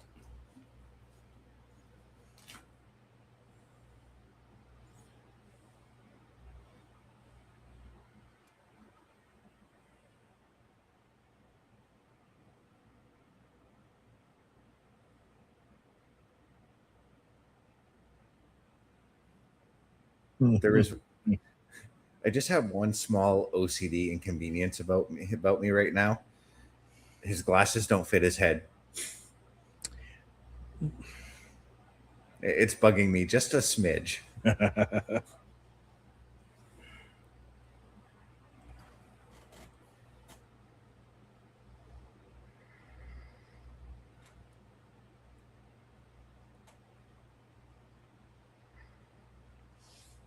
And next Monday, we get Raquel Rodriguez defending her Women's Intercontinental Championship against Sol Ruca. I'm just getting that now. Yeah. So that means I can see Lyra interfering in that matchup. Yep. And next Monday, we will be fully back live with Monday Night Raw as well, as it is going 8 p.m. or yes. No, it's going earlier. So we're not even going. It says no, 8 Eastern. Okay. I wanted to just double check as the next graphic came up. So yeah, next week, that's going to be back to normal. Roman Reigns returns next week for the number one contenders match between Penta and Rey Fenix. Yeah, but Roman Reigns returns. He only missed tonight. I know. That's not a return. No, but it did say returns for that match. Which, good, because, I mean, you need to scope out your competition, right? Yep.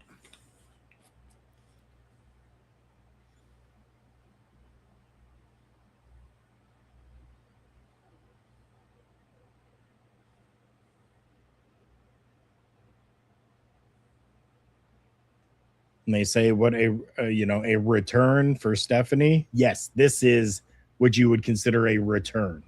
Yes. Because they dubbed it as her in-ring return. That makes sense. Yes. Because her last match was at Mania.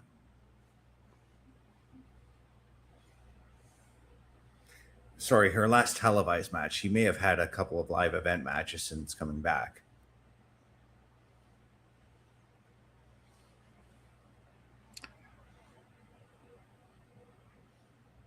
Oh. Wow. It's officially official.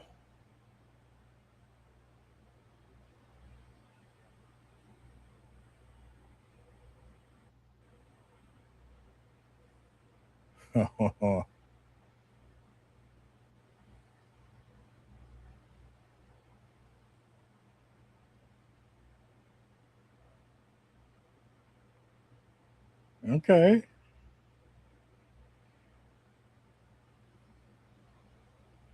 At least she thanked Becky. Yeah, but yes, in 2 weeks we are getting that Women's World Heavyweight Championship match.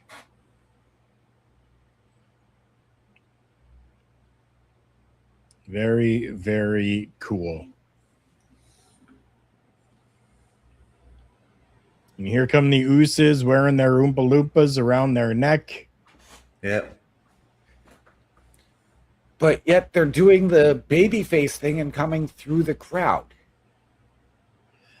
Well, you know what? I can kind of understand that, because how many times has Canada been able to get that babyface Uso come into the ring type of situation, right? So, Yeah. and it is still over with the crowds. It is. So we need to make sure that we're still giving people that happiness. Yeah. Right. So that I fully get. And let's not forget, it was only 2 years ago that the ban for the Usos coming into Canada was lifted. So, yeah.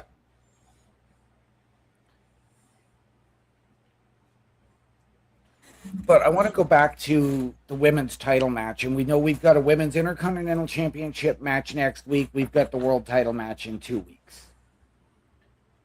We are literally a little over a month and a half away from Money in the Bank. Do we keep those belts on Liv and Raquel to have Roxanne win Money in the Bank to essentially secure that title remaining within Judgment Day? We could.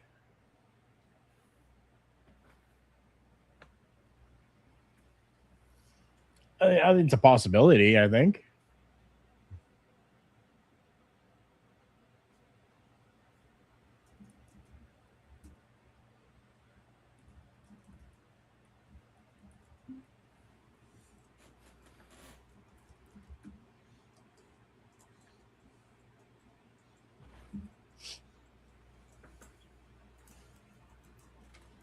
And it is time for our main event.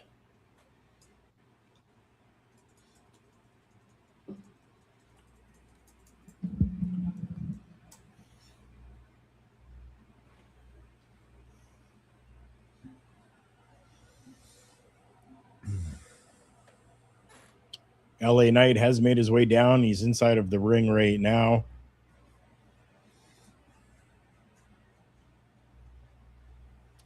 Now, so I get and I understand what they're doing here. I think I would have preferred maybe LA Knight coming out last. But with everything else that's going on right now, especially with the Usos and, you know, Solo, I get it. And I'm okay with it. See, I think what you could do, because I think had it been Solo first, you would have had the Usos jump and LA having to make the save.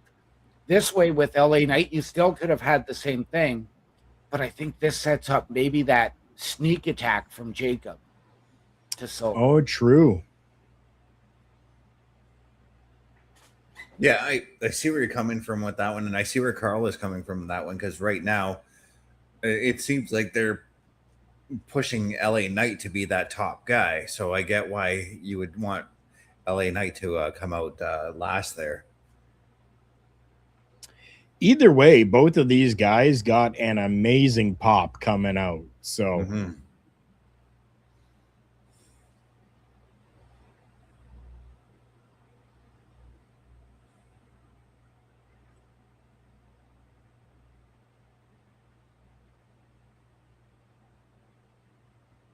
I hope the WWE sees what is happening in the crowds, with all these old school t-shirts that are in there, and maybe makes a decision to change their shop a little bit to allow it to be easier and a little less money for Canadians to get some new merch.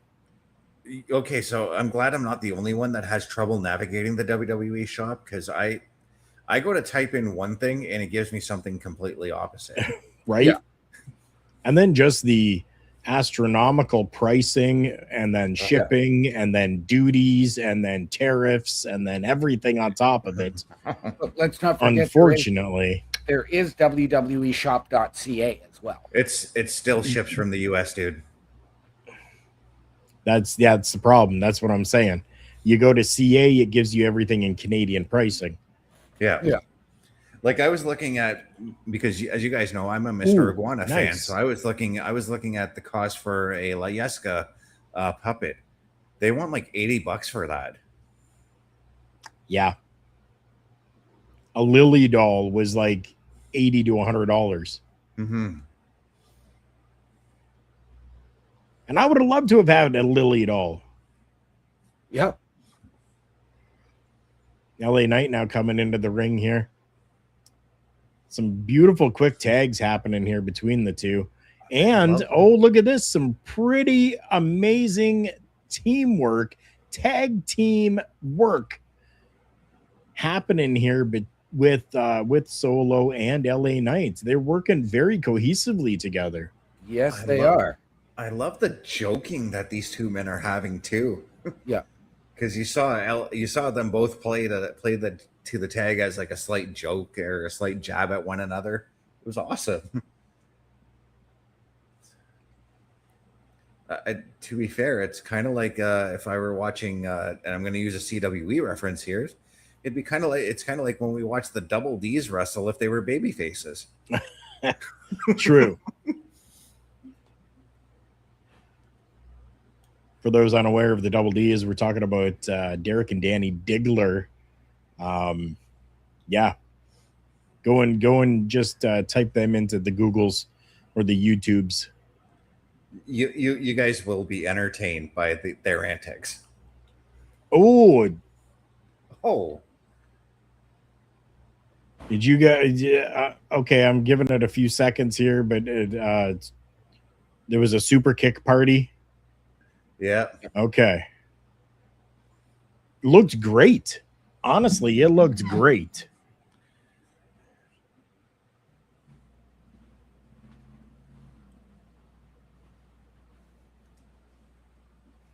I got a weird cut back into the ring here. Yeah, so did I. It's because the commercial had started again. So you guys didn't get the commercial. You just got the flip back.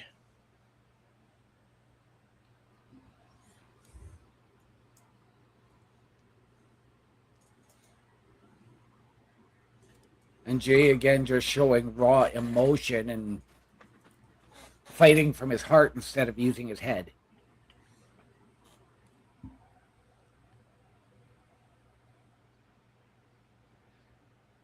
That should be the last commercial that happens, hopefully. So we'll just continue to go. When the finish happens, Just pause your screens. Oh. But yeah, I wanted to go back to that super kick party, and I wanted to say that's how you do it properly. Yeah. Don't get me wrong. It was over with another team, but it got to a point where it was too much. Yep. I mean, them Bucks were pretty young, though, right? So yeah.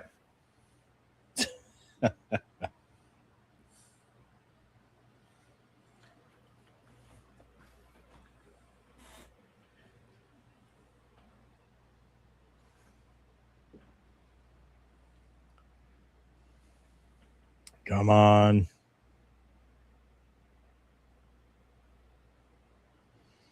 You know, OMD, you pointed out Jacob Fatu possibly coming out. I wonder if that does happen. Do we see Royce Keys make his return? I'd love to see it, but I don't think it's going to happen quite yet. I think if you're going to get that, it's going to be at Sunday night's main event. You see, given the situation last week, though, I don't even know if we are going to see Jacob Fatu coming out. Right. I mean, even earlier tonight, the Usos told him to stay in the back, stand in the corner, and do nothing. Yeah. That's true, too. I mean, although, he does only take orders from Roman, not the Usos. Yeah. So, I don't know. Because I was going to say that, I mean, Jacob does like to march to the beat of his own drum. Yep. Yes, come on, let's go.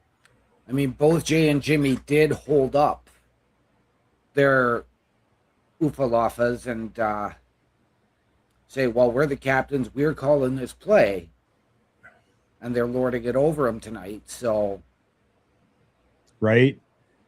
I mean, they're treating these, oopsie daisies that they wear like they are the be all end all, and that they are everything now.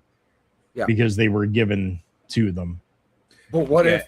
I mean, we know that Jacob lost it when they were presented with the Ufalafas last week. Yep. But as I mentioned earlier, he had been presented with one.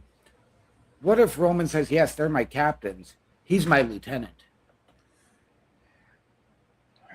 Well, the captain still would outrank the lieutenant. But sorry, Carl, you were going to say. Well, I was going to say that could still maybe happen, like something like that. Oh, beautiful. Oh. Sorry, I'm just reacting to what I'm seeing right now. Yeah.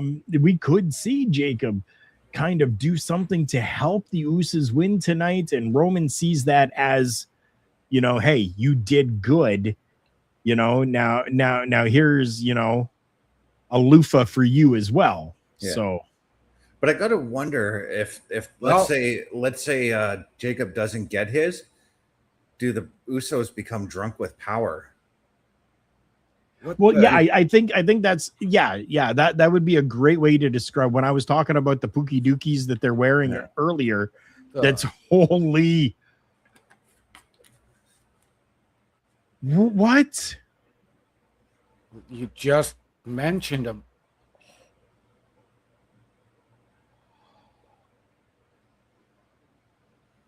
Oh. What are we? What?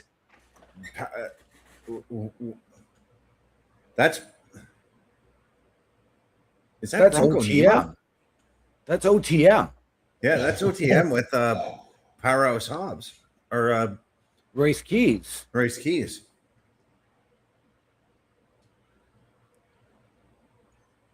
No way.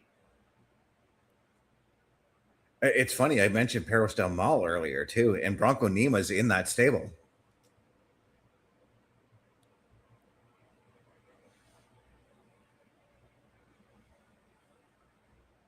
Or sorry, was in that stable. He was kicked out on Saturday.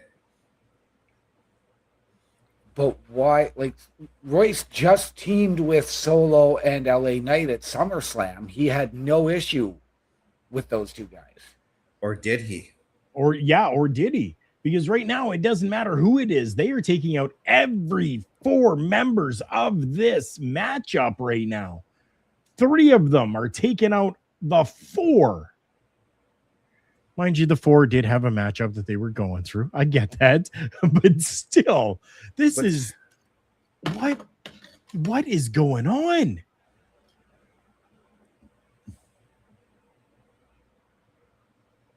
I just got to say, I've seen a lot of Bronco Nima, more so than I have with the OTM.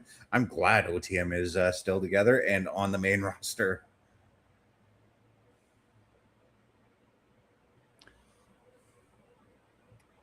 Wow. And see, now this is making sense in my brain, this is making sense for why Bronco was kicked out of Perez Del Mal on Saturday. Yeah. I'm going to ask because we do see a little bit more focus from Keys and OTM on the Usos, and we know the history that Keys has with Jacob. Does this become the way for Royce to counter the bloodline? So, Solo is still knocked out by the Timekeeper's table, right? Yes, I believe so. Okay, because I was going to ask, where did he go? Because suddenly he just kind of disappeared. Holy.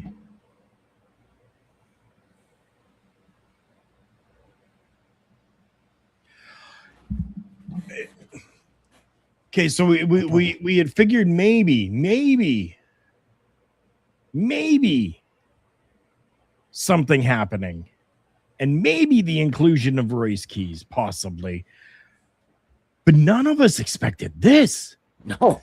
You know what's popping into my brain just as I'm thinking about this right now? We know that's that Royce Keys was taken out a number of weeks ago by the bloodline very viciously. What if this is Royce Keys saying, "Where were you when I needed your help?" Why didn't you check on me while I was out with an injury? Yeah. And I'm likening that to, again, another old angle between Crush and the Macho Man. That's how Crush turned heel.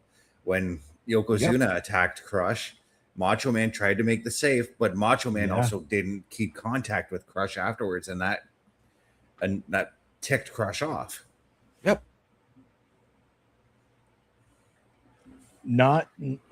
Wow. See, this is how things should be. This here, that was surprise. Yeah. This was unexpected. This was not on our bingo cards. But it happened.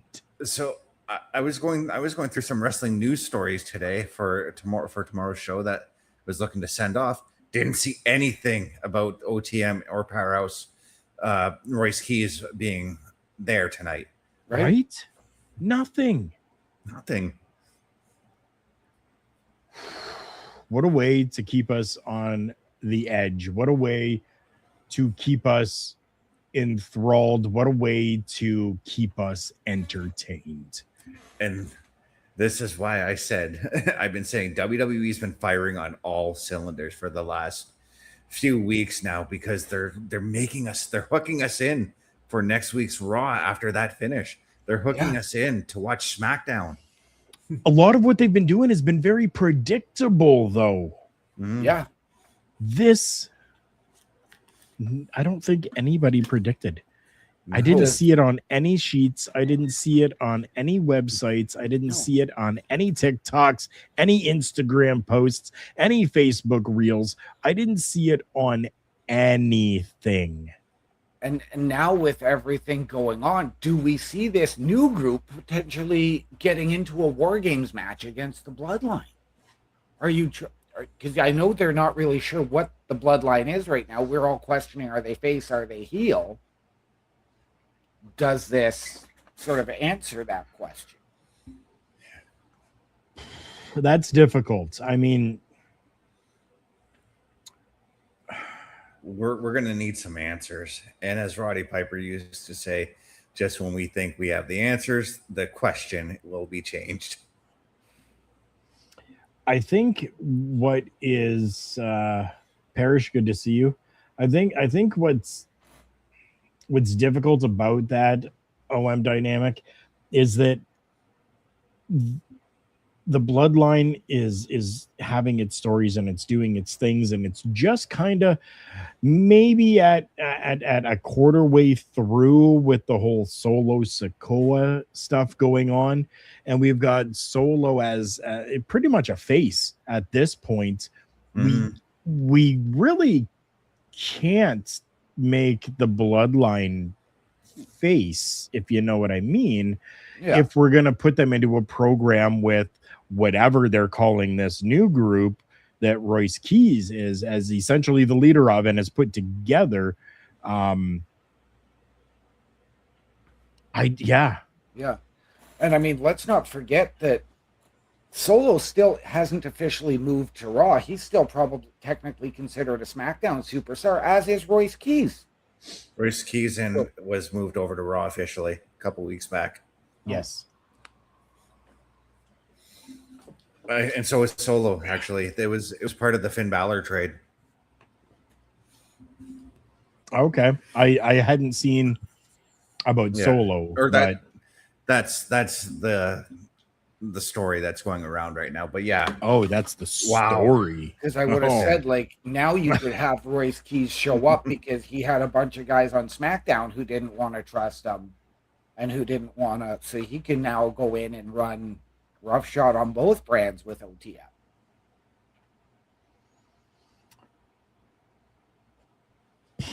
Either way, this is good. It is. And once again, with OTM coming up, we talked about the beefing up of the tag team roster. OTM just could very well do it. I could see OTM holding tag gold by the end of the year. Mm-hmm. Wow. They hooked us. They really did. I gotta admit, they really did. I'm sitting here thinking I can't wait for next week now. There were some low points of the show tonight. Javon Evans. There were some high points of the show tonight. Luchas, okay, Yeah. definitely. And this finish, that was definitely a high point. I don't say this often about Monday Night Raws, but that Raw is a Raw I want to go back and rewatch. Yeah. Well, guys, I think I honestly, we've said enough with this. 1,000%. This has been a great episode once again. Like I said, I mean, for me at least, there were some low points. I won't continue on with that. I'm going to leave it as it lies. Thank you guys for being here as well, for welcoming me back when I have the availability from this shoot job to be here. I will not be with you guys tomorrow, but I will be again in 1 week time. After that, I will be here, short of the shoot job calling me and saying, "Oh, we need you. Do you think you can come in?" I can't turn it down. Of course not. Understandable. With that, once again, we want to thank everybody for who was here live or those who are watching us afterwards. The banner is right up above there. Check us out at turnbucklestudios.org. While you are there, there is so much for you to be able to click on. There are so many different things up at the top. We have got the shows up there. You can, find out who each one of us are and follow our socials simply by clicking on our picture. We have our shows that are there. We have our merch that is there. And if you are looking to support us in any way, we do have the join button that is there as well. OM Dynamic, take us out. Ladies and gentlemen, as always, we remind you the world is better with you in it. From all of us here at the Raw Patrol and Turnbuckle Studios, to those of you out there wherever you are, good night, good luck, we out.